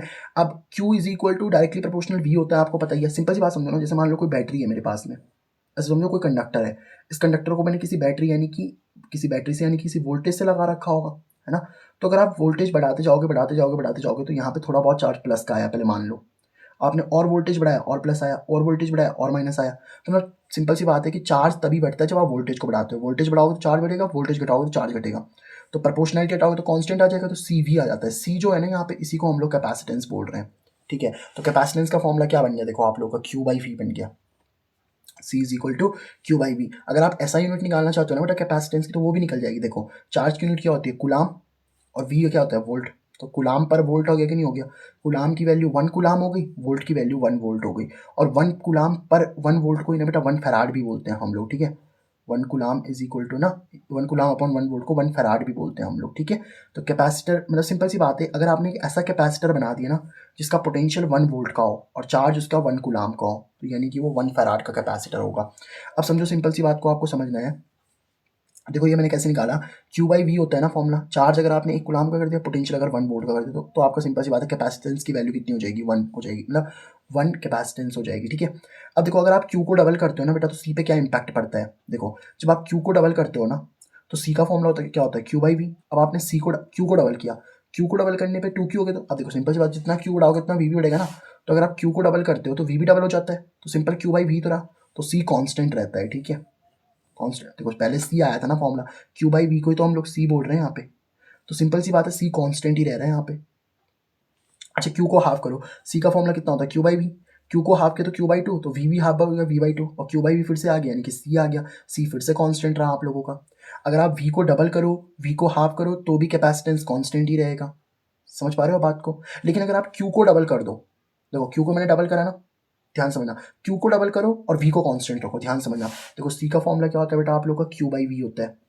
तो अगर आप कुछ ऐसा कर लो कि Q को तो आप डबल कर पाओ और V को आप कांस्टेंट रख दो, Q को आप डबल कर पाओ और V को क्या रख दो आप लोग, कांस्टेंट रख दो, तो आपका कैपेसिटेंस भी बढ़ जाएगा भाई, क्योंकि चार्ज बढ़ने से आपका कैपेसिटेंस बढ़ेगा ना। यहाँ पे समझ पा रहे हो ना? डायरेक्ट Q को अगर आप सिर्फ Q ही Q बढ़ा रहे हो, तो Q को बढ़ाने पे भी तो V भी तो बढ़ेगा ही ना। बट अगर आप ऐसा कुछ अरेंजमेंट कर लो कि आप V को ना बढ़ने दो, तो फिर तो चार्ज के बढ़ने से आपका कैपेसिटेंस बनना तय है। तो वही चीज़ अब हम लोग देखने वाले हैं यहाँ पे, ठीक है। अब हम लोग देखने वाले हैं यहाँ पे क्या, capacitance of a spherical conductor. तो ये हम लोग कैसे देखेंगे उसको हम लोग समझते हैं, ठीक है। देखो सिंपल सी बात समझते हैं। Let we have a spherical conductor with radius R. मान लो हमारे पास में एक स्फेरिकल कंडक्टर है, बट स्फेरिकल कंडक्टर को आप जो भी चार्ज देते हो ना उसकी सरफेस पे आ जाता है। देखो ये पूरा का पूरा प्लस चार्ज इसकी सरफेस पे आ गया, ठीक है। और मान लो इसकी रेडियस कितनी है बेटा आप लोग की, आर रेडियस है, ठीक है। तो आर रेडियस वाला आप लोगों ने क्या कर रखा है, स्फेरिकल कंडक्टर ले रखा है, ठीक है। और मान लो यहाँ पे ये पी पॉइंट है आप लोगों का, चार्ज ऑन स्फीयर कितना बेटा आप लोग का, प्लस का क्यू है, ठीक है। तो पोटेंशियल एट द सरफेस अगर आपको निकालना है तो पोटेंशियल एट द सरफेस, भाई सिंपल सी बात है ना, चार्ज अगर आपको किसी भी पॉइंट पी तक पोटेंशियल निकालना है तो पोटेंशियल का फॉर्मूला कितना होता है, के क्यू बाई आर होता है कि नहीं होता, बिल्कुल सर। तो v इज इक्वल टू कितना हो जाएगा, के क्यू बाई आर हो जाएगा। आर आपने आर ले रखा है, कैपिटल आर। ना हो तो कैपेसिटेंस ऑफ स्फीयर, कैपेसिटेंस का फॉर्मूला क्या होता है, क्यू बाई वी। तो v की जगह पे क्या रख दोगे आप लोग, के क्यू बाई आर रख दोगे, नहीं रख दोगे, बिल्कुल सर। ये आर ऊपर जाके मल्टीप्लाई हो जाएगा, तो क्या बनेगा, क्यू इंटू आर अपॉन में के क्यू। क्यू से क्यू कैंसिल हुआ तो क्या बचेगा, आर अपॉन के। समझे इस बात को। अब आर अपॉन के ऐसे, ठीक है, के की वैल्यू कितनी होती है, 1/4πε0। अगर आप एरिया वैक्यूम में आपने ये स्फीयर रखा हुआ है तो 4πε0 ऊपर चला जाएगा, तो सी इज इक्वल टू कितना बन जाएगा, 4πε0 आर बन जाएगा आप लोगों का। और एप्सिलॉन नॉट तो आपको बताइए ना, परमिटिविटी ऑफ फ्री स्पेस होती है, जिसकी वैल्यू 8.85 × 10⁻12 कूलाम स्क्वायर पर न्यूटन मीटर स्क्वायर होती है। आई होप आपको बात समझ में आ रही होगी। अब मैं एक सिंपल सा एग्जांपल लेता हूँ। जैसे मान लो स्फेरिकल कंडक्टर है जिसका कैपेसिटेंस 2 × 10⁻6 फैराड का है। आपको इसकी अगर रेडियस निकालनी है, देखो कैपेसिटेंस का फॉर्मूला क्या होता है, C is equal to 4πε0 are होता है। तो आर की वैल्यू निकालनी है तो सी के अपॉन में पूरा 4πε0 चला जाएगा ना, बताओ। समझे इस बात को, सी के अपॉन में 4πε0 चला जाएगा, नहीं चला जाएगा, बिल्कुल चला जाएगा सर। अब सी क्या होता है, कैपेसिटेंस। कैपेसिटेंस की वैल्यू कितनी है बताओ आप लोग की, कैपेसिटेंस की वैल्यू दे रखी है ना, 2 × 10⁻6। तो 2 × 10⁻6 हो गया इंटू में, ये देखो अगर इसके आगे क्वेश्चन लिखा तो मैं 1 लिख सकता हूँ ना, 1/4πε0 आ जाएगा आप लोग का। और 1/4πε0 की वैल्यू कितनी होती है, 9 × 10⁹, 9 × 10 कितना हो जाएगा, 18, 10⁻6 प्लस 3 हो जाएगा, 10⁻3 मीटर। और 10⁻3 मतलब कितना, 1 किलोमीटर ना भाई, क्योंकि 1 किलोमीटर में कितना होता है, 1000 मीटर। 1 किलोमीटर में कितना मीटर होता है, 1000 मीटर होता है कि नहीं होता। और 1000 को मैं 10⁻3 मीटर लिख सकता हूँ कि नहीं लिख सकता, बताओ। और 10⁻3 मीटर 1 किलोमीटर, 18 × 1 कितना, 18 किलोमीटर। मतलब सिंपल सी बात समझो कि अगर आप 18 किलोमीटर का एक ऐसा स्फीयर बनाओ जिसकी रेडियस कितनी हो, 18 किलोमीटर की, 18 किलोमीटर का अगर आप स्फीयर लेकर के आते हो ना, तब जाकर के वो इतना कैपेसिटेंस दिखा पाएगा, 2 × 10⁻6 फैराड का। मतलब सिंपल सी बात ये है कि स्फेरिकल कंडक्टर का हम लोग डे टू डे लाइफ में तो यूज़ कर ही नहीं सकते ना यार। बताओ क्यों डे टू डे लाइफ में हम इसको यूज़ नहीं कर सकते। भाई डे टू डे लाइफ में इसका यूज़ इसलिए नहीं किया जा सकता ना, क्योंकि अगर आपको स्फेरिकल कंडक्टर बनाना है तो स्फेरिकल कंडक्टर में देखो ना, 18 किलोमीटर का अगर आप लोग स्फेरिकल 18 किलोमीटर की रेडियस का अगर आप एक कंडक्टर लेकर के आते हैं ना स्फेरिकल कंडक्टर, तब जाके आपको कहीं 2 × 10⁻6 फैराड का क्या मिल रहा है, कैपेसिटेंस मिल रहा है, इतना कम चार्ज मिल रहा है आप लोगों को। तो इसका मतलब यार इसका यूज़ करना डे टू डे लाइफ में पॉसिबल तो नहीं होगा आप लोगों का। तो अब हम लोग सीखते हैं यहाँ पे कॉन्सेप्ट ऑफ कैपेसिटर। कैपेसिटर का कॉन्सेप्ट क्या होता है, देखो सिंपल सी बात समझो। जैसे मान लो मेरे पास में एक पॉजिटिवली चार्ज बॉडी है, ठीक है। आपने इसको कुछ चार्ज दे रखा है, क्यू चार्ज, इसके पास में 5 कूलाम का चार्ज है, मान लो इसका कुछ चार्ज होगा। और इसके पास में वोल्टेज भी है, मान लो 7 वोल्टेज है, इसके पास में 7 वोल्टेज है इसका, ठीक है। प्लस का चार्ज है, पॉजिटिवली चार्ज बॉडी है, ठीक है सर, कोई दिक्कत नहीं है इसमें। मान लो ये मेरे पास में क्या है बेटा, न्यूट्रल बॉडी है, ठीक है सर। क्या आपके पास में न्यूट्रल बॉडी है। न्यूट्रल बॉडी का फंडा आपको पता है, जितना नेगेटिव चार्ज होता है ना भाई, एक बात याद रखना, न्यूट्रल बॉडी का मतलब होता है नेट चार्ज जीरो है। मतलब अगर जितना पॉजिटिव है, जितना अगर मान लो प्लस का 5 है तो माइनस का 5 है, तो टोटल जीरो हो गया कि नहीं हो गया, बताओ। अब समझो जरा बात को, ये आपके पास में पूरा का पूरा प्लस चार्ज है। अब अगर ये न्यूट्रल बॉडी है तो देखो यहाँ इसका माइनस चार्ज आ जाए ना, क्योंकि ये प्लस है, तो प्लस के आसपास क्या आ जाएगा, माइनस, और इसकी दूर वाली साइड पे क्या बन जाएगा, प्लस। तो अगर यहाँ पे देखो माइनस का क्यू चार्ज आ गया, यहाँ पे प्लस का क्यू चार्ज आ गया। देखो प्लस से लेकर के माइनस तक की जो डिस्टेंस है उसको मैंने R1 बोल दिया, और इस प्लस से लेकर के प्लस तक की जो डिस्टेंस है बेटा उसको मैंने R2 बोल दिया। कोई दिक्कत तो नहीं है, बताओ ना। प्लस से लेकर के माइनस तक की जो डिस्टेंस है उसको R1 बोल दिया, प्लस से लेकर प्लस तक की जो डिस्टेंस उसको R2 बोल दिया। तो मतलब देखो सिंपल सी बात समझो, जैसे मेरे पास में कोई पॉजिटिव चार्ज है ना, तो पॉजिटिव चार्ज से अगर आप R1 डिस्टेंस पे किसी पॉइंट पे जाते हो तो आपको पोटेंशियल मिलता है कि नहीं मिलता, बिल्कुल मिलता है sir. V is equal to K Q by R, अगर ये प्लस का है तो, और अगर माइनस का है तो माइनस का के क्यू बाई आर मिलता है। सोचो ना, ये आपके पास में कोई पॉइंट है, अब इससे अगर आप लोग R1 डिस्टेंस पे चले गए तो कोई पॉइंट होगा ना, तो उसमें आप लोगों ने V माइनस क्यू बोल दिया, क्योंकि ये माइनस की वजह से पोटेंशियल होगा तो माइनस क्यू, प्लस की वजह से पोटेंशियल होगा तो प्लस का क्यू हो जाएगा। अब समझना जरा बात को, ध्यान से समझना इस बात को। जैसे मैं बोल रहा हूँ कि इसके पास में टोटल कितना पोटेंशियल है, 7 वोल्ट का पोटेंशियल है। कुछ माइनस का पोटेंशियल भी होगा, माइनस का पोटेंशियल कितना है, मान लो आपके पास में माइनस का 4 वोल्ट है ये, ठीक है। माइनस का कितना है, 4 वोल्ट का है। और प्लस का कितना है बेटा आप लोग का, 2 वोल्ट का है। मतलब ये प्लस का 2 वोल्ट है और ये माइनस का 4 वोल्ट है। तो अगर मैं यहाँ पे देखूँ ना, नेट पोटेंशियल कितना है आप लोग का, 5 वोल्ट का पोटेंशियल आ गया यहाँ पे। देखो मैं आपको सिंपल तरीके से इसको समझाता हूँ।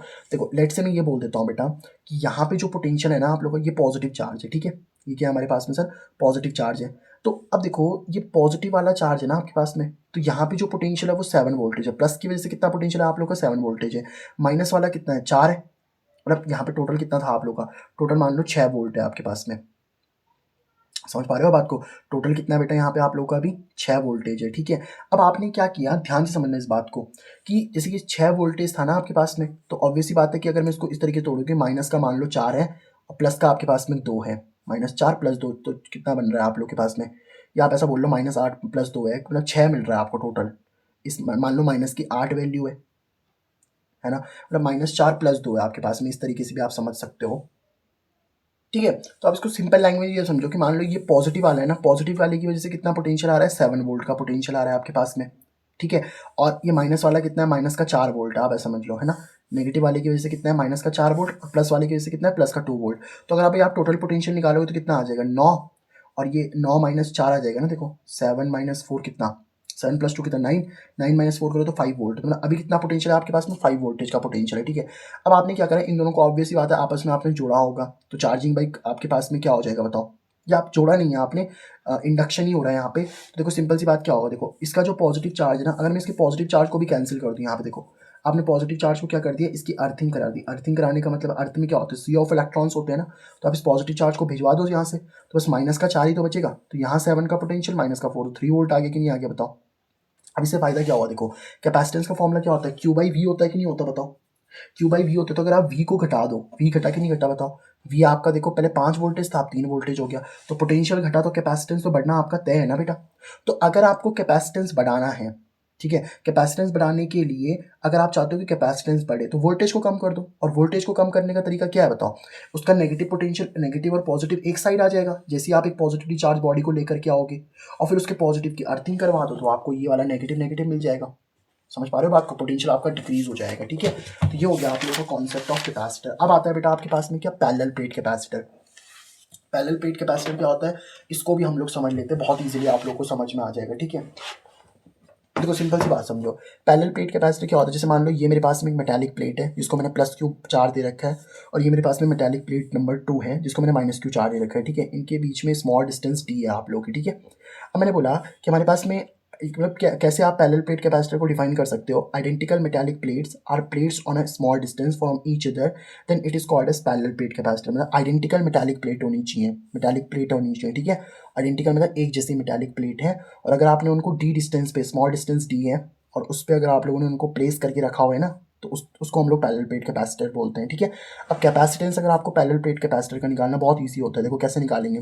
मान लो कि आपके पास में, अब देखो सिंपल सी बात है ना, जैसे आपके पास में पैरेलल प्लेट कैपेसिटर है, तो मान लो कि पैरेलल प्लेट कैपेसिटर ऐसे था मेरे पास में रखा हुआ, इस तरीके से ना, पैरेलल प्लेट कैपेसिटर ऐसा रखा हुआ था, अभी ऐसा था। अब इसको आप अगर यहाँ से सामने से देखोगे तो ऐसे दिख रहा होगा ना आपको, बिल्कुल एक लाइन दिख रही होगी, नहीं दिख रही होगी आगे से बिल्कुल।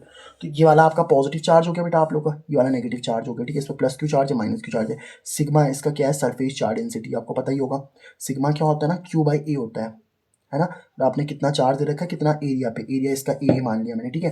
अब आपने अगर इसको पोटेंशियल से जोड़ रखा है, देखो आपको ये तो पता है ना, जैसे कोई प्लस चार्ज होता है ना बेटा, तो प्लस चार्ज से अगर आप पी पॉइंट पे आप इलेक्ट्रिक फील्ड निकाल, प्लस चार्ज की वजह से किसी पॉइंट पे इलेक्ट्रिक फील्ड अवे होती है, और माइनस चार्ज पे उसी वजह से इलेक्ट्रिक फील्ड उसकी तरफ होती है, तो इलेक्ट्रिक फील्ड कितनी होती है, σ/2ε0।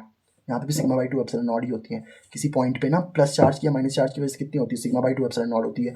तो अगर आपके पास में बीच में कोई पॉइंट है ना बेटा पी, तो इस पी पॉइंट पे देखो, प्लस की वजह से अवे होगी इलेक्ट्रिक फील्ड, और माइनस की वजह से उसकी तरफ ही होगी। तो नेट अगर आपको इलेक्ट्रिक फील्ड निकालनी है तो कैसे निकालोगे, E1 + E2। E1 की वैल्यू कितनी हो जाएगी बताओ आप लोग की, σ/2ε0। E2 की वैल्यू भी कितनी हो जाएगी, σ/2ε0। दोनों की वजह से तो सेम ही होती है ना, तो सिग्मा प्लस सिग्मा कितना, 2 सिग्मा, साथ में 2ε0 चल ही रहा है, 2 से 2 कैंसिल, तो कितना बचेगा, net electric field point P पे कितनी आ रही है, σ/ε0 आ रही है, ठीक है। अब मुझे सिंपल सी बात बताओ, ये बात तो आपको बताइए ना, वी का देखो सिंपल सी बात बताओ, ई का फॉर्मूला आपने क्या पढ़ा था, माइनस का dV/dx। अब माइनस हटाओ और ये डी भी हटाओ, सिंपल अगर मैं चाहूँ तो V/x भी लिख सकता हूँ ना। मान लो ये V है आप लोग की, ठीक है, और इनके बीच की डिस्टेंस दी थी, आपने किसी बैटरी से लगा रखा हो तो पोटेंशियल V होगा ना, तो V = कितना हो जाएगा, E/x हो जाएगा कि नहीं हो जाएगा। अब मान लो अभी डिस्प्लेसमेंट D है आप लोग का, सॉरी यहाँ पे डिस्टेंस कितनी है आप लोग की, D है, तो V = E/d हो जाएगा कि नहीं हो जाएगा, बिल्कुल सर। तो V = E की वैल्यू कितनी मिल चुकी है, σ/ε0 इंटू में साथ में आपका D तो चल ही रहा है। अब देखो सिग्मा की जगह पे क्या लिख सकता हूँ बताओ, मैं सिग्मा की जगह पे Q/A लिख सकता हूँ ना, तो सिग्मा की जगह पे Q/A लिख दिया मैंने, इस सिग्मा की जगह पे Q/A लिख दिया, सरफेस चार्ज डेंसिटी। साथ में एप्सिलॉन नॉट इंटू में डी तो चली रहा है। Now we know that C is equal to क्या होता है, क्यू बाई वी। कैपेसिटेंस का फॉर्मूला होता है ना चार्ज अपॉन वोल्टेज। तो क्यू ऐसे ठीक है, वी की जगह पे क्या रख दोगे बताओ आप लोग, वी की जगह पे रख दो बेटा ये वाली चीज क्यू इंटू में D A epsilon naught. A epsilon not ऊपर जाएगा तो क्यू इंटू में ए एप्सिलॉन नॉट बचेगा, इंटू में क्यू डी बचेगा, क्यू से क्यू कैंसिल हो गया आप लोग का, तो epsilon naught A by D बचा कि नहीं बचा, ये वाली चीज। और एप्सिलॉन नॉट की वैल्यू तो आपको पता ही है 8.85 × 10⁻⁻12 कूलाम स्क्वायर पर न्यूटन मीटर स्क्वायर, ठीक है। आई होप आपको ये वाली बात समझ में आ गई होगी, ठीक है। इसमें तो कोई दिक्कत नहीं है ना बेटा आप लोग को, ठीक है। अब हम लोग देखते हैं यहाँ पे energy stored in a capacitor, यानी कि कैपेसिटर में कितनी एनर्जी स्टोर होती है उसको भी हम लोग देख लेते हैं, ठीक है। सिंपल सी बात समझो कि जैसे मान लो ये मेरे पास में एक स्फीयर है जिसकी रेडियस कितनी है आर है, ठीक है। अब मैं क्या कर रहा हूँ, इन्फिनिटी से डी क्यू चार्ज को लेकर के आ रहा हूँ, तो ऑब्वियसली बात है उसको करने में कोई डी डब्ल्यू वर्क डन भी लगा होगा, चार्ज आप मतलब देखो सिंपल सी बात समझो, जब आपका टाइम जीरो था ना तो इस पे स्फीयर पे चार्ज कितना रहा होगा, जीरो रहा होगा। टाइम आपका t1 हो गया, मान लो 2 सेकंड हो गया, तो चार्ज आपका कितना आ गया, कुछ क्यू आ गया। फिर टाइम आपका t1 प्लस dt आ गया, dt मतलब कि थोड़ा सा टाइम आपने ऐड करा, तो जैसे 2 सेकंड था 2.00001 सेकंड ऐड करे तो चार्ज कितना हो चुका होगा, q प्लस डी क्यू हो चुका होगा, क्योंकि चार्ज भी थोड़ा सा ही तो ऐड हुआ होगा, डी क्यू चार्ज ऐड हो गया, मान लो q प्लस में कितना डी क्यू हो गया 2.0001 कूलाम की बात हो रही, छोटा चार्ज आपने ऐड करा होगा ना यहाँ पे। अच्छा जब आपका टाइम t हो गया तो आपका फुल्ली चार्ज कितना हो जाएगा, q हो जाएगा, मतलब आप इस डी क्यू चार्ज को लेते जा रहे हो, लेते जा रहे हो, लाते जा रहे हो और बाद में चार्ज कितना आ जाएगा, q आ जाएगा इस पर, ठीक है। ऐसे डी क्यू चार्ज को लेकर क्या होता है, टोटल q नहीं हो जाएगा। जब आपका टाइम जीरो था तो चार्ज कितना था आपका, जीरो ही रहा होगा। जब आपका टाइम t1 हो गया तो चार्ज q आ गया, टाइम जब t1 प्लस dt हो गया चार्ज q प्लस dq आ गया, टाइम जब tq हो गया तो ना q आ गया। तो स्फेरिकल कंडक्टर को हम चार्ज कर रहे हैं इस तरीके से, ठीक है। तो small work done on bringing the small charge dq। देखो सिंपल सी बात समझो, v का फॉर्मूला क्या होता है, w बाई क्यू, है ना। तो w इज इक्वल टू कितना हो जाएगा, v इंटू क्यू हो जाएगा कि नहीं हो जाएगा बताओ। v is equal to W by Q होता है, w is equal to v into Q हो जाएगा कि नहीं हो जाएगा, q इधर मल्टीप्लाई में चला जाएगा ना, तो w की जगह पे तो डी डब्ल्यू हो जाएगा, साथ में v ऐसी ठीक है, q की जगह पे भी कितना आ जाएगा आपका डी क्यू आ जाएगा, तो D W is equal to कितना होगा, देखो v into d Q. v का फॉर्मूला क्या होता है, q बाई सी, क्यों, क्योंकि सर सी का फॉर्मूला होता है बेटा आपका q बाई v। तो q का फॉर्मूला अगर आपको निकालना है ना, या इसको आप इस तरीके से भी समझ सकते हो, देखो किसी की जगह पे अगर आपको पोटेंशियल निकालना है ना बेटा आप लोग को, है ना, किसी भी जगह पे अगर आपको पोटेंशियल निकालना है, हाँ तो हमें क्यू निकालना है ना यहाँ पे, तो क्यू भी निकल सकता है, यहाँ से भी निकल सकता है। देखो सी इज इक्वल टू क्या होता है, क्यू बाई वी होता है ना, तो सी वी इधर मल्टीप्लाई में हो जाएगा, साथ में कितना आ जाएगा क्यू, तो वी इज इक्वल टू कितना आ जाएगा बताओ आप लोगों का, क्यू बाई सी आ गया कि नहीं आ गया, सी इधर मल्टीप्लाई में जाकर डिवाइड, तो V is equal to Q by C हो गया, साथ में डी की तो चल ही रहा है। आप डी डब्ल्यू जोड़ के टोटल वर्क डन आ जाएगा ना, तो टोटल वर्क डन करने के लिए क्या कर दो, इंटीग्रेशन कर दो। इसमें मैं 1 इंटू क्यू बाई सी तो लिख ही सकता हूँ, तो 1 अपॉन सी तो बाहर हो जाएगा बेटा, साथ में क्या बचेगा क्यू डी क्यू। अब देखो टोटल चार्ज आपका जीरो था, जीरो से आप इसको किस चार्ज तक कर रहे हो, क्यू तक, तो जीरो से लेकर क्यू तक इंटीग्रेशन कर दो। क्यू की पावर 1 है ना, तो क्यू की पावर 1 का इंटीग्रेशन करता था कैसे हो जाएगा, क्यू की पावर एक 2 बढ़ा दो और नीचे भी एक 2 कर दो। अब ये तो आपको आना चाहिए, देखो इंटीग्रेशन एक्स की पावर एन डी एक्स का क्या फॉर्मूला होता है, एक्स की power N plus one upon n plus one, तो इंटीग्रेशन एक्स की पावर 1 डी एक्स का कितना हो जाएगा, एक्स की power 1 plus one upon 1 plus one, तो एक्स की पावर 2 अपॉन 2 हो गया नहीं हो गया, तो यहाँ पे क्यू की पावर है तो क्यू की पावर 2 अपॉन 2 हो जाएगा। Upper limit Q, lower limit zero, तो एक बार क्यू की जगह पे क्यू डाल दो तो क्यू स्क्वायर बाई टू हो जाएगा, एक बार जीरो डाल दो, टर्म तो जीरो ही हो गई, तो क्या बच गया 1 अपॉन, देखो 1 बाई सी तो ऐसे ठीक है, साथ में क्यू स्क्वायर बाई टू, तो वर्क कितना आ जाएगा, क्यू स्क्वायर बाई टू सी आ जाएगा आप लोगों का। अब ऑब्वियसली बात है ना, अगर आप इन्फिनिटी से किसी चार्ज को लेकर के आ रहे हो तो आपको तो उसमें वर्क डन ही करना पड़ेगा ना, और वो वर्क डन आपका एनर्जी की फॉर्म में स्टोर हो जाएगा। समझ पा रहे हो बात को। अब सी इज इक्वल टू देखो Q by C is equal to Q by V होता है ना, क्यों होता, तो क्यू इज इक्वल टू कितना हो जाएगा सी इंटू वी, तो इसमें क्यू की जगह पे कितना डाल दिया, मैंने क्यू स्क्वायर बाई टू से तो चल रहा था ना, क्यू की जगह पे कितना डाल दिया, सी वी का स्क्वायर हो जाएगा, तो सी वी का स्क्वायर कितना हो गया, सी स्क्वायर वी स्क्वायर, सी से सी कैंसिल हो गया, तो कितनी वैल्यू आ गई आप लोग के, हाफ सी वी स्क्वायर। तो U is equal to potential energy, देखो सिंपल सी बात, जो आप वर्क कर रहे हो ना, जो एनर्जी स्टोर्ड होती है वो किसकी फॉर्म में होती है, पोटेंशियल एनर्जी की फॉर्म में होती है। तो पोटेंशियल एनर्जी का फॉर्मूला ये भी निकल के आता है हाफ सी वी स्क्वायर। समझ पा रहे हो आप इस बात को, आई होप आपको समझ में आ रही होगी, ठीक है। अब हम लोग देखते हैं यहाँ पे कॉम्बिनेशन ऑफ कैपेसिटर। तो कॉम्बिनेशन ऑफ कैपेसिटर बहुत इजी होता है बेटा आप लोगों का। कॉम्बिनेशन ऑफ कैपेसिटर में आता है पहले आप लोग का series combination of capacitor. Series combination का मतलब क्या होता है, जैसे देखो आपके पास में कैपेसिटर है, ये आपके पास में कैपेसिटर C1 है, कैपेसिटर C2 है, कैपेसिटर C3 है, इसका plus Q charge minus Q charge, plus Q charge minus Q charge, plus Q minus Q, ठीक है। ये A point B point C point D point हमने कुछ ले रखे हैं, यहाँ से वी पोटेंशियल निकला आप लोगों का। अब देखो जब तक रास्ता नहीं बट रहा बेटा आप लोगों का ना, तो चार्ज भी नहीं बटेगा, बस आपका वोल्टेज बढ़ जाएगा। देखो क्योंकि यहाँ पे देखो, जब आप यहाँ से कुछ बैटरी से, मान लो आप लोगों ने 20 वोल्टेज की बैटरी थी, तो यहाँ जब आप 20 वोल्टेज की बैटरी लगाओगे ना, तो इस कुछ कैपेसिटेंस में खर्च हो जाएगी, तो हमने बोला V1 यूज़ हो गया, फिर यहाँ पे V2 यूज़ हो जाएगा, V3 यूज़ हो जाएगा, मतलब 60 वोल्टेज की बैटरी थी, 20 यूज़ हो गई, ठीक है, 20 नहीं लेते 60 के लिए लेते हैं इसको, ठीक है। अब ये तीनों कैपेसिटर जो हमने लगा रखे ना C1 C2 C3 वाला, तो कैपेसिटेंस का फॉर्मूला कितना हो जाएगा बताओ आप लोग का। अब इन तीनों कैपेसिटर को हटा करके अगर मैं एक ही कैपेसिटर लगा दूं, 1 2 3 कैपेसिटर थे ना, इन तीनों कैपेसिटर को हटा के अगर मैंने एक ही कैपेसिटर लगा दिया, उसको बोलते हैं इक्विवेलेंट कैपेसिटर। तो वोल्टेज भी क्या हो जाएगी आपकी, V इक्विवेलेंट हो जाएगी। ए और डी के बीच में ना इन तीनों कैपेसिटर को हटा के एक ही कैपेसिटर लगा दिया मैंने। देखो सी का फॉर्मूला क्या होता है, Q बाई वी होता है। तो C इंटू में V इक्विवेलेंट हो जाएगा कि नहीं हो जाएगा, साथ में Q ही चल रहा है, तो V इक्विवेलेंट कितना हो जाएगा, Q बाई सी हो जाएगा आपके पास में। समझ पा रहे हो बात को, ठीक है। तो फॉर फर्स्ट कैपेसिटर अगर आप V1 निकालते हो ना, तो C का देखो V का फॉर्मूला Q बाई सी होता है ना, तो फॉर फर्स्ट कैपेसिटर के लिए V1 निकालोगे तो Q बाई C1, सेकंड के लिए निकालते हो तो V2 is equal to Q by C2, third के लिए निकालते हो तो Q बाई C3 हो जाएगा। तो इक्विवेलेंट पोटेंशियल निकालना है V इक्विवेलेंट। देखो V तो बढ़ के V1 plus V2 plus V3 हो गया था ना, अब आप इस V1 V2 V3 को जोड़ दो तो V इक्विवेलेंट की वैल्यू कितनी आ जाएगी, Q बाई सी, जो मैंने लिखी हुई है Q बाई सी, साथ में Q by C1 Q by C2 Q by C3 यहाँ से पुट कर लेना। इनमें से देखो आप लोग देखो Q बाई सी तो ऐसे ठीक है, इसमें से क्या कॉमन आ रहा है, Q कॉमन आ रहा है, क्या बचेगा बताओ आप लोग को, 1/C1 plus 1/C2 plus 1/C3, इसकी उससे ये Q कैंसिल, तो 1/C इक्विवेलेंट किसके बराबर आ गया, 1/C1 plus 1/C2 plus 1/C3। अगर n कैपेसिटर होते तो यहाँ पे आप Cn तक जोड़ देते बस, ऐसे डॉट डॉट करते हुए ना। तो अगर आपके पास में सीरीज कॉम्बिनेशन होता है ना बेटा, तो सीरीज कॉम्बिनेशन में अगर आपको इक्विवेलेंट कैपेसिटर निकालना है तो 1/C किसके बराबर होता है बेटा, 1/C1 plus 1/C2 plus 1/C3। अब क्योंकि मैंने यहाँ पे तीन ही कैपेसिटर लगा रखे हैं तो मैंने तीन के लिख दिया, 1/C1 plus 1/C2 plus 1/C3, ठीक है। अब हम लोग देख लेते हैं यहाँ पे पैरेलल कॉम्बिनेशन ऑफ कैपेसिटर। तो पैरेलल कॉम्बिनेशन ऑफ कैपेसिटर क्या होता है बताओ आप लोगों का, सिंपल सी बात है ना कि आपने कैपेसिटर को ऐसे पैरेलल लगा दिया, देखो ये C1 capacitor C2 capacitor C3 capacitor लगा दिया, रास्ता चेंज हो रहा है ना, देखो यहाँ पे रास्ता चेंज नहीं हो रहा था तो वोल्टेज बढ़ गई, क्यों सेम रहा, यहाँ पे रास्ता चेंज हो रहा है ना बेटा, ये रास्ता ये रास्ता ये रास्ता, तो वोल्टेज तो देखो सेम ही रही है, चार्ज आप लोगों का चेंज हो गया, ठीक है। पहले चार्ज Q1 फिर Q2 फिर Q3 हो गया, ठीक है। तो फॉर फर्स्ट कैपेसिटर अब देखो C इक्विवेलेंट का फॉर्मूला क्या होता है, अब इन तीनों कैपेसिटर को हटा के एक ही कैपेसिटर लगा दो, C इक्विवेलेंट बन जाएगा, पोटेंशियल को V कर लो, तो C इक्विवेलेंट का फॉर्मूला क्या बन गया बताओ आप लोग का, Q बाई V। एक Q का फॉर्मूला यहाँ से क्या निकाल सकते हो आप लोग, C इक्विवेलेंट इंटू V निकाल सकते हो। फॉर फर्स्ट कैपेसिटर अगर आप Q1 निकालते हो ना बेटा तो C1 इंटू V बन जाएगा, Q2 निकालते हो तो C2 इंटू V बन जाएगा। यहाँ पे ना वैल्यू पुट करने, Q की जगह पे Q1 फिर Q2 Q3 तीन लगा रखे ना हम लोगों ने, C1 C2 C2 भी लगा दिया, तीनों को जोड़ दो तो Q बराबर कितना हो जाएगा, Q1 plus Q2 plus Q3। तो Q की वैल्यू कितनी होगी, C इक्विवेलेंट इंटू V, और इनकी वैल्यू में C1 भी C2 भी C3 भी जोड़ दिया हम लोगों ने, है ना। इन सब में से क्या कॉमन आ रहा है बेटा आप लोगों को, V कॉमन आ रहा है, क्या बचेगा C1 plus C2 plus C3 तो बचेगा, V से V कैंसिल, तो C इक्विवेलेंट किसके बराबर आ गया, C1 plus C2 plus C3 के लिए। और n कैपेसिटर के लिए निकालना है तो बस n तक जोड़ देना आप लोग, ठीक है। तो ये हो गया बेटा आप लोगों का क्या, पैरेलल कॉम्बिनेशन ऑफ कैपेसिटर, ठीक है। अब हम लोग स्टार्ट करेंगे यहाँ पे डाइलेक्ट्रिक्स को पढ़ना, और ये आप लोगों का लास्ट टॉपिक होगा, ठीक है। ओके तो अब हम लोग स्टार्ट करते हैं बेटा डाइलेक्ट्रिक्स को, है ना। डाइलेक्ट्रिक्स क्या होते हैं आप लोगों के, बेसिकली डाइलेक्ट्रिक्स जो होते हैं ना वो इंसुलेटर्स ही होते हैं एक तरीके के, है ना।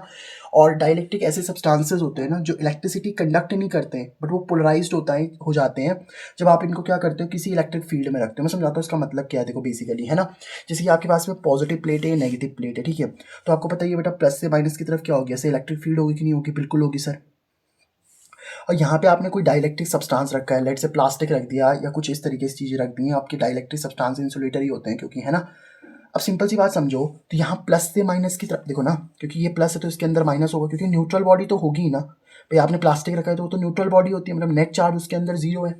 और अगर उसके अंदर नेट चार्ज जीरो है मतलब वो पोलराइज है ना आप लोगों की, पोलराइज कैसे हो जाएगी बताओ, ये पॉजिटिव चार्ज इसकी तरफ नेगेटिव अट्रैक्ट हो जाएगा, ये नेगेटिव इसकी तरफ पॉजिटिव अट्रैक्ट हो जाएगा, यानी कि सर वो तो पोलराइज हो गई बेटा आप लोगों की।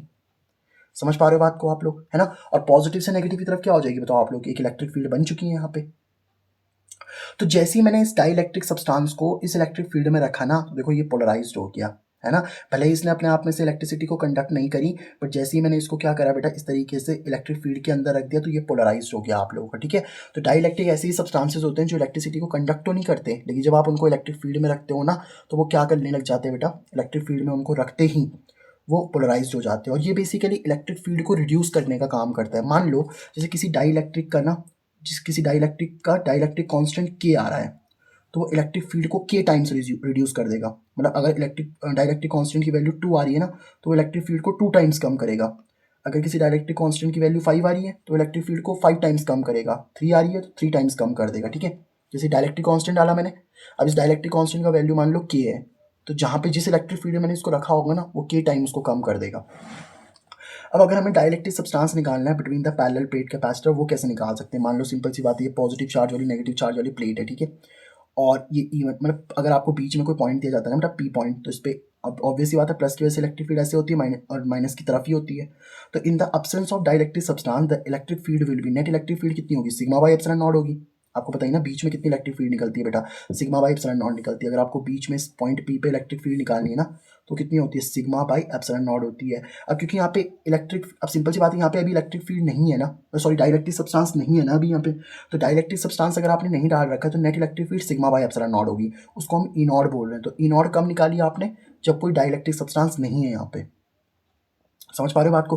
अब आपने क्या करा, यहाँ पे कोई डाइलेक्ट्रिक सब्सटेंस भर दिया fully, now after filling completely dielectric substance भर दिया आपने, पूरा का पूरा यहाँ पे डाइलेक्ट्रिक सब्सटेंस भर दिया आपने। अब डाइलेक्ट्रिक सब्सटेंस अगर आप भरोगे ना, तो देखो बाहर से जो इलेक्ट्रिक फील्ड इनॉर बन रही थी वो तो बनी रही थी, लेकिन अंदर भी तो देखो डाइलेक्ट्रिक सब्सटेंस के अंदर भी तो प्लस से माइनस की तरफ इलेक्ट्रिक फील्ड बन जाएगी ना, यहाँ पे प्लस से माइनस की तरफ इलेक्ट्रिक फील्ड बन जाएगी नहीं बन जाएगी बताओ। तो यहाँ पे एक इंड्यूस इलेक्ट्रिक फील्ड बन जाएगी, जिसका काम क्या होगा, ई नॉट बाई के। क्यों, क्योंकि देखो मैंने कहा ना, अगर dielectric if the dielectric constant is के, और अगर मान लो इलेक्ट्रिक फील्ड पहले कितनी थी बताओ आप लोग की, ई नॉट थी ना, तो जो नई इलेक्ट्रिक फील्ड होगी ना बेटा आप लोग की, उसको हम इंड्यूस इलेक्ट्रिक फील्ड बोलेंगे, और वो के टाइम्स कम हो चुकी होगी। और अगर मान लो इलेक्ट्रिक फील्ड की वैल्यू पहले 10 आ रही थी, 10 न्यूटन पर कूलाम आ रही थी, और डाइलेक्ट्रिक कांस्टेंट की वैल्यू कितनी थी, 2 थी, तो पता क्या हो जाएगी, आपकी 2 टाइम्स कम हो जाएगी इलेक्ट्रिक फील्ड, 10/2, 5 टाइम 5 न्यूटन पर कूलाम ही बचेगी इलेक्ट्रिक फील्ड। आप समझ पा रहे हो ना बात को। तो डाइलेक्ट्रिक सब्सटेंस का काम क्या होता है, इलेक्ट्रिक फील्ड को कम करना ही होता है यहाँ पे, ठीक है। अगर आपको यहाँ पे ई नॉट निकालना है तो सिग्मा बाई एप्सिलॉन नॉट लिखो, लेकिन यहाँ पे sigma I by epsilon not लिखे, क्योंकि यहाँ पे इंड्यूस इलेक्ट्रिक फील्ड बन चुकी है ना। देखो सिंपल सी बात समझो ना, इलेक्ट्रिक फील्ड में डाइलेक्ट्रिक सब्सटेंस को डालने से देखो बाहर की तरफ से जो इलेक्ट्रिक फील्ड बन रही है उसको तो हम ई नॉट बोल रहे हैं, जब आपका डाइलेक्ट्रिक सब्सटेंस नहीं था। अब डाइलेक्ट्रिक सब्सटेंस को डाल दो तो यहाँ भी तो अंदर भी तो एक इलेक्ट्रिक फील्ड बन रही है ना, उसको हम इंड्यूस इलेक्ट्रिक फील्ड बोल रहे हैं, ई आई। समझे आप इस बात को। तो यहाँ पे एक इंड्यूस इलेक्ट्रिक फील्ड बन रही होगी बेटा, ई नॉट माइनस ई आई बन रही होगी आप लोग की, ठीक है। तो नेट इलेक्ट्रिक फील्ड अगर आपको निकालनी है तो ई नॉट माइनस ई आई कर लो, ये बाहर वाली इलेक्ट्रिक फील्ड ई नॉट है, उसमें से घटा दो ई आई को, तो ई आई आपने घटा दी, तो net electric field E not by की हो जाएगी, क्योंकि यहाँ पे देखो आपने डाइलेक्ट्रिक सब्सटेंस डाला है ना, और डाइलेक्ट्रिक सब्सटेंस को डालने पे तो electric field E not by के टाइम्स कम हो जाती है। तो ई नॉट ऐसी ठीक है, ई आई भी ऐसी ठीक है, ई नॉट के ऐसी ठीक है, ई नॉट की वैल्यू कितनी हो जाएगी, सिग्मा बाई एप्सिलॉन नॉट, देखो लिखी हुई है यहाँ, sigma A upon epsilon not हो जाएगी। समझे आप बात को। दोनों में सिग्मा सिग्मा कॉमन आ रहा है, उसको हम ले लेंगे, यहाँ पे कोई दिक्कत नहीं है। बताओ बेटा, देखो सिंपल सी बात समझो ना, ई नॉट बाई के ऐसी ठीक है, sigma by epsilon not minus sigma by epsilon not है, ठीक है। इनमें से आपने क्या, देखो ई नॉट की value sigma by epsilon not है, ये तो पता ही है ना आप लोग को, ई नॉट की वैल्यू कितनी है, सिग्मा बाई एप्सिलॉन नॉट, ठीक है। बीच में नेट इलेक्ट्रिक फील्ड तो इतनी आ रही होती है ना, सिग्मा बाई एप्सिलॉन नॉट, तो वो वैल्यू मैंने यहाँ पे पुट कर दी, साथ में के तो चली रहा है। अब इन तीनों में से देखो, यहाँ से अगर आप देखोगे ना, एप्सिलॉन नॉट यहाँ से कॉमन आ गया, यहाँ सिग्मा माइनस सिग्मा ही बचेगा, एप्सिलॉन नॉट से एप्सिलॉन नॉट कैंसिल हो जाएगा बेटा, सिग्मा इंटू के बची रखा है आप लोग का। अब देखो अगर आपको यहाँ से सिग्मा आई निकालना है, माइनस का सिग्मा आई उधर जाके प्लस का सिग्मा आई बन जाएगा, और ये प्लस का तो उधर जाके माइनस सिग्मा बाई के बन जाएगा। तो यहाँ से अगर आप सिग्मा सिग्मा कॉमन ले लो तो सिग्मा इंड्यूस जो आप लोग की सरफेस चार्ज डेंसिटी होती है, भाई सिग्मा क्या होता है, सिग्मा होती है आप लोग की सरफेस चार्ज डेंसिटी। तो जो आपकी इंड्यूस सरफेस चार्ज डेंसिटी है ना बेटा, वो क्या हो जाएगी, सरफेस चार्ज डेंसिटी 1-1/q हो जाएगी, ठीक है। अच्छा एक चीज़ मैं आपको और समझा देता हूँ, जैसे मान लो कि आपके पास में पॉजिटिव प्लेट है कि नेगेटिव प्लेट है। अब आपको पता है बीच के अंदर जो नेट इलेक्ट्रिक फील्ड होती है in the absence of electric dielectric constant, E not कितना होता है, सिग्मा बाई एप्सिलॉन नॉट होता है। तो अगर मैं यहाँ से वी निकालना चाहता हूँ, पोटेंशियल निकालना चाहता हूँ, तो वी की value E not into D हो जाएगी नहीं हो जाएगी बताओ, क्योंकि वी का फॉर्मूला आपको पता ही है ना। देखो ई का फॉर्मूला होता है वी बाई डी, तो अभी इलेक्ट्रिक फील्ड यहाँ पे इन द अब्सेंस चल रही है तो ई नॉट लिख देंगे, तो वी की value E not into D तो आ जाएगी बताओ, डी यहाँ डिवाइड में तो जाके मल्टीप्लाई हो जाएगा ना, ठीक है। अब यहाँ से अगर आप देखोगे तो सी नॉट की value capacitance in the absence of dielectric substance, भाई यहाँ कैपेसिटेंस तो बनेगा ही आप लोगों का। तो कैपेसिटेंस की अगर मुझे वैल्यू निकालनी है तो कैपेसिटेंस की वैल्यू कितनी हो जाएगी बताओ, सी की वैल्यू कितनी होती है आपके पास, मुझे बस इतना बता दो। अगर एक बार मैं आपको बताता हूँ, सी की जो वैल्यू होती है ना बेटा, कैपेसिटेंस निकालने का एक फॉर्मूला होता है एप्सिलॉन नॉट ए अपॉन में टी। तो सी नॉट क्या है यहाँ पे, capacitance in the absent of dielectric substance, dielectric substance में तब कैपेसिटेंस कितना आ रहा है, epsilon naught A by D आ रहा है। Epsilon naught A by D कब आ रहा है आप लोग का, जब आपने कोई डाइलेक्ट्रिक सब्सटेंस नहीं डाल रखा है। अब मान लो आपने कोई डाइलेक्ट्रिक सब्सटेंस डाल दिया, तो in the presence of dielectric substance electric field कितनी हो जाएगी, ई नॉट बाई की। इलेक्ट्रिक फील्ड आपकी रिड्यूस हो जाएगी ना, जैसे आप ये डाइलेक्ट्रिक सब्सटेंस डालोगे तो electric field E not by की हो जाएगी आपके पास में। तो अब अगर आप कैपेसिटेंस निकालते हो, देखो अब नया वोल्टेज आ जाएगा ना आपका, पॉजिटिव नेगेटिव चार्ज में नया वोल्टेज ई इंटू डी आ जाएगा। ई की वैल्यू कितनी हो चुकी है, ई नॉट बाई की, इलेक्ट्रिक फील्ड तो रिड्यूस हो चुकी है ना, ई नॉट बाई के साथ में डी तो चली रहा है आप लोग का। तो नया कैपेसिटेंस आप निकालोगे क्यू बाई वी तो चलेगा, लेकिन वी डैश की जगह पे कितना लिखना पड़ेगा, ई नॉट डी अपॉन में के। इस चीज़ को ऊपर भेज दो के को, तो क्यू के अपॉन में ई नॉट डी बचेगा कि नहीं बचेगा बताओ। अब ई नॉट की जगह पे क्या लिख सकते हैं बताओ हम लोग, ई नॉट की जगह पे सिग्मा बाई एप्सिलॉन नॉट लिख सकते हैं, सिग्मा बाई एप्सिलॉन नॉट, तो वही लिख दो आप लोग। तो इस ई नॉट की जगह पे मैंने सिग्मा बाई एप्सिलॉन नॉट लिख दिया, इनटू में डी तो चल ही रहा है आप लोगों को, इसमें तो कोई दिक्कत नहीं है ना बेटा, बताओ यहाँ तक तो कोई दिक्कत नहीं है, ठीक है। अब क्यू के ऐसे ठीक है, सिग्मा की जगह पे मैंने क्यू बाई ए लिख दिया, यहाँ पे देखो, यहाँ समझाता हूँ मैं आप लोगों को, देखो ये वाला क्यू तो चली जाता है, सिग्मा की जगह पे मैंने क्यू बाई ए लिख दिया, साथ में एप्सिलॉन नॉट था ना वो इधर आ गया, देखो मैं समझाता हूँ आपको, ये वाला क्यू तो ऐसे ठीक है, सिग्मा की जगह पे कितना लिख दिया मैंने, क्यू बाई ए लिख दिया, यहाँ पे नीचे एप्सिलॉन नॉट चल ही रहा है आप लोगों का, के भी चल रहा है और इंटू में डी भी चल रहा है, ये एप्सिलॉन नॉट जो है ना बेटा आप लोग का, वो यहाँ पे आके मल्टीप्लाई हो जाएगा, उसमें कह रहा हूँ क्यू से क्यू तो कैंसिल ही हो गया, तो देखो ना क्या बच गया आप लोग का, ए एप्सिलॉन नॉट बचेगा, क्यू से क्यू कैंसिल हो गया, ए एप्सिलॉन नॉट ऊपर आ गया ना, तो ए एप्सिलॉन नॉट बचेगा, इंटू में के बचेगा और अपॉन में डी बचेगा। अब ये epsilon naught A upon D क्या है बताओ आप लोग का, epsilon naught A upon D तो सी नॉट था, epsilon naught A upon D तो सी नॉट था ना, और साथ में के तो चल ही रहा है, तो यानी कि सिंपल सी बात ये, डाइलेक्ट्रिक सब्सटेंस को डालने पे ना जो आपका नया वाला कैपेसिटेंस है वो के टाइम्स इंक्रीज हो जाता है, मतलब कैपेसिटेंस बढ़ रहा है यहाँ पे, समझ पा रहे हो बात को, नया वाला कैपेसिटेंस बढ़ जाता है यहाँ पे, सी नॉट की आ जाएगा, ठीक है। तो इस तरीके से आप लोग बोल सकते हो, ठीक है। अच्छा अब आता है हमारे पास में, अगर आप लोगों ने क्या कर रखा है बेटा, पार्शियली फील्ड डाइलेक्ट्रिक सब्सटेंस डाल दिया, मतलब क्या है सर इसका, ये भी मैं आपको समझाता हूँ, देखो जैसे ये पॉजिटिव प्लेट है, नेगेटिव प्लेट है, इस पे क्यू चार्ज दे रखा है, एरिया इसका ए है, तो in the absence of dielectric substance क्या हो जाएगा, ई नॉट की value sigma by epsilon not हो जाएगी, सिग्मा की वैल्यू क्यू बाई ए होती है, तो ई नॉट की वैल्यू कितनी हो जाएगी, सिग्मा की जगह क्यू बाई ए आ जाएगा, एप्सिलॉन नॉट इधर मल्टीप्लाई हो जाएगा, क्यू एप्सिलॉन नॉट ए बन जाएगा, ठीक है। इतनी इलेक्ट्रिक फील्ड कब होती है बेटा आप लोग, जो डाइलेक्ट्रिक सब्सटेंस नहीं है। अब मैंने डाइलेक्ट्रिक सब्सटेंस डाल दिया, तो इलेक्ट्रिक फील्ड की वैल्यू ई नॉट बाई के हो जाएगी, नहीं हो जाएगी बताओ। मान लो इसकी जो थिकनेस है वो टी है, और इसकी डिस्टेंस कितनी है बेटा, इस वाले की डिस्टेंस कितनी है, डी है, ठीक है। तो अब अगर आपको टोटल वोल्टेज निकालना है ना बेटा, देखो वी निकालने के लिए क्या करते हैं हम लोग, वी निकालने के लिए हम एक ही काम करते हैं बेटा, ई इज इक्वल टू कितना होता है आप लोग का, वी बाई डी होता है ना, तो वी इज इक्वल टू कितना हो जाएगा, ई इंटू डी हो जाएगा। अब अगर आप पहले वाले के लिए देखो, जो बाहर वाली इलेक्ट्रिक फील्ड है वो ई नॉट है ना, तो उसके लिए डिस्टेंस कितनी हो जाएगी, टोटल डिस्टेंस कितनी, डी, उसमें से टी कम कर दो तो डी माइनस टी हो गया। और अगर आप अंदर वाले के लिए देखोगे तो कितना आ जाएगा, ई नॉट अपॉन के, इलेक्ट्रिक फील्ड तो ई नॉट अपॉन के हो चुकी होगी, अंदर वाले के लिए इलेक्ट्रिक फील्ड तो ई नॉट बाई के है ना, बाहर वाले के लिए इलेक्ट्रिक फील्ड ई नॉट थी, मैंने लिख दी, और उसके लिए डिस्टेंस कितनी होगी, टोटल में से इस डिस्टेंस को हटा दो तो डी माइनस टी हो जाएगा, क्योंकि उसके लिए तो ये डिस्टेंस है ना, देखो ये वाली डिस्टेंस है ना उसके लिए, और ये डिस्टेंस कितनी है, डी में से टी घटाने पे आ रही है जो, और अंदर वाले के लिए electric field E not by की हो जाएगी, electric field E not by की हो जाएगी, और साथ में टाइम सॉरी थिकनेस कितनी हो जाएगी इसकी, टी हो जाएगी। अब सी का फॉर्मूला कितना होता है, Q by V, Q V की जगह पे आप ये वैल्यू पुट कर दी, E naught D minus T plus में टी बाई के, ये समझ में आ गया आप लोग को, है ना। तो बस अब ये वैल्यू जैसे आपने पुट करी तो क्यू, इस ई नॉट की जगह पे क्या लिख सकते हैं बताओ हम लोग, ये वाली जो ई नॉट थी ना, इस ई नॉट की जगह पे हम लोगों ने क्या डाल दिया, क्यू एप्सिलॉन नॉट ए डाल दिया यहाँ पे, इस वाली ई नॉट की जगह क्यू एप्सिलॉन नॉट ए डाल दिया, क्यू एप्सिलॉन नॉट ए डाला, साथ में इसको देखो क्या बन गया, डी माइनस टी प्लस में टी बाई के बन गया, आप लोगों को कोई दिक्कत तो है नहीं बताओ इसमें, है ना। इस तरीके से अब ये कहाँ से आया है, देखो ये चीज़ मैं आपको समझा देता हूँ कि ये वाली वैल्यू कहाँ से आई है, ठीक है। C is equal to Q by V चल रहा था ना बेटा आपका, तो क्यू तो ऐसी ठीक है, वी की जगह पे ये चीज़ आ रही थी ना आप लोग की, कौन सी, ई नॉट डी माइनस में टी प्लस में ई नॉट बाई के, और इंटू में कितना टी आ रहा था। अब इसमें से जो चीज़ आपकी कॉमन आ रही है उसको कॉमन निकाल सकते हो बेटा आप लोग, है ना। टोटल वी निकालना था ना आप लोगों को, क्यू बाई वी होता है ना, तो वी की जगह पे हमने ये वाली वैल्यू पुट कर दी, क्यू इस ई नॉट की जगह पे मैंने ये वाली वैल्यू डाल दी थी, इसमें से ई नॉट कॉमन आ रहा है ना, ई नॉट कॉमन निकाल लेते हैं, यहाँ पे भी ई नॉट ही था आप लोग का, तो ई नॉट कॉमन निकाल दे तो क्या बचेगा बताओ, यहाँ पे डी माइनस टी बचेगा, और प्लस में इधर कितना बचेगा, टी बच जाएगा, टी बाई के बचेगा, sorry D minus T plus T by के, तो ये चीज़ तो निकाल दी मैंने, क्यू से क्यू कैंसिल हो गया, तो सी इज इक्वल टू कितना आ गया, epsilon naught A D minus T by के, ठीक है, D minus T plus T by के। तो ये कैपेसिटेंस कब निकलता है बेटा आप लोगों का, जब आपने कोई डाइलेक्ट्रिक सब्सटेंस को पार्शियली फिल्ड कर रखा है, ठीक है। तो ये बेटा हमारा जो इलेक्ट्रिक पोटेंशियल एंड कैपेसिटेंस वाला चैप्टर जो मैंने आपको क्रिस्टल क्लियर करवा दिया, एक ही चीज़ को मैंने बिल्कुल बेसिक से उठाया बेटा, और उसके नोट्स मैं आप लोगों को दे दूंगा, ठीक है। चलो तो मिलते हैं हम नेक्स्ट वीडियो में नेक्स्ट वन शॉट के साथ। अब जो हम कल मैं इसका वीडियो डालूंगा ना बेटा, कल हम लोग इसके सारे के सारे क्वेश्चन आंसर्स डिस्कस करेंगे, क्योंकि मैंने अब ये प्लान बनाया है कि हम थ्योरी को अलग से डिस्कस करेंगे और हम लोग जो न्यूमेरिकल्स हैं उनको अलग से डिस्कस करेंगे, ठीक है। तो मिलते हैं नेक्स्ट वीडियो में, तब तक के लिए bye bye, have a great day.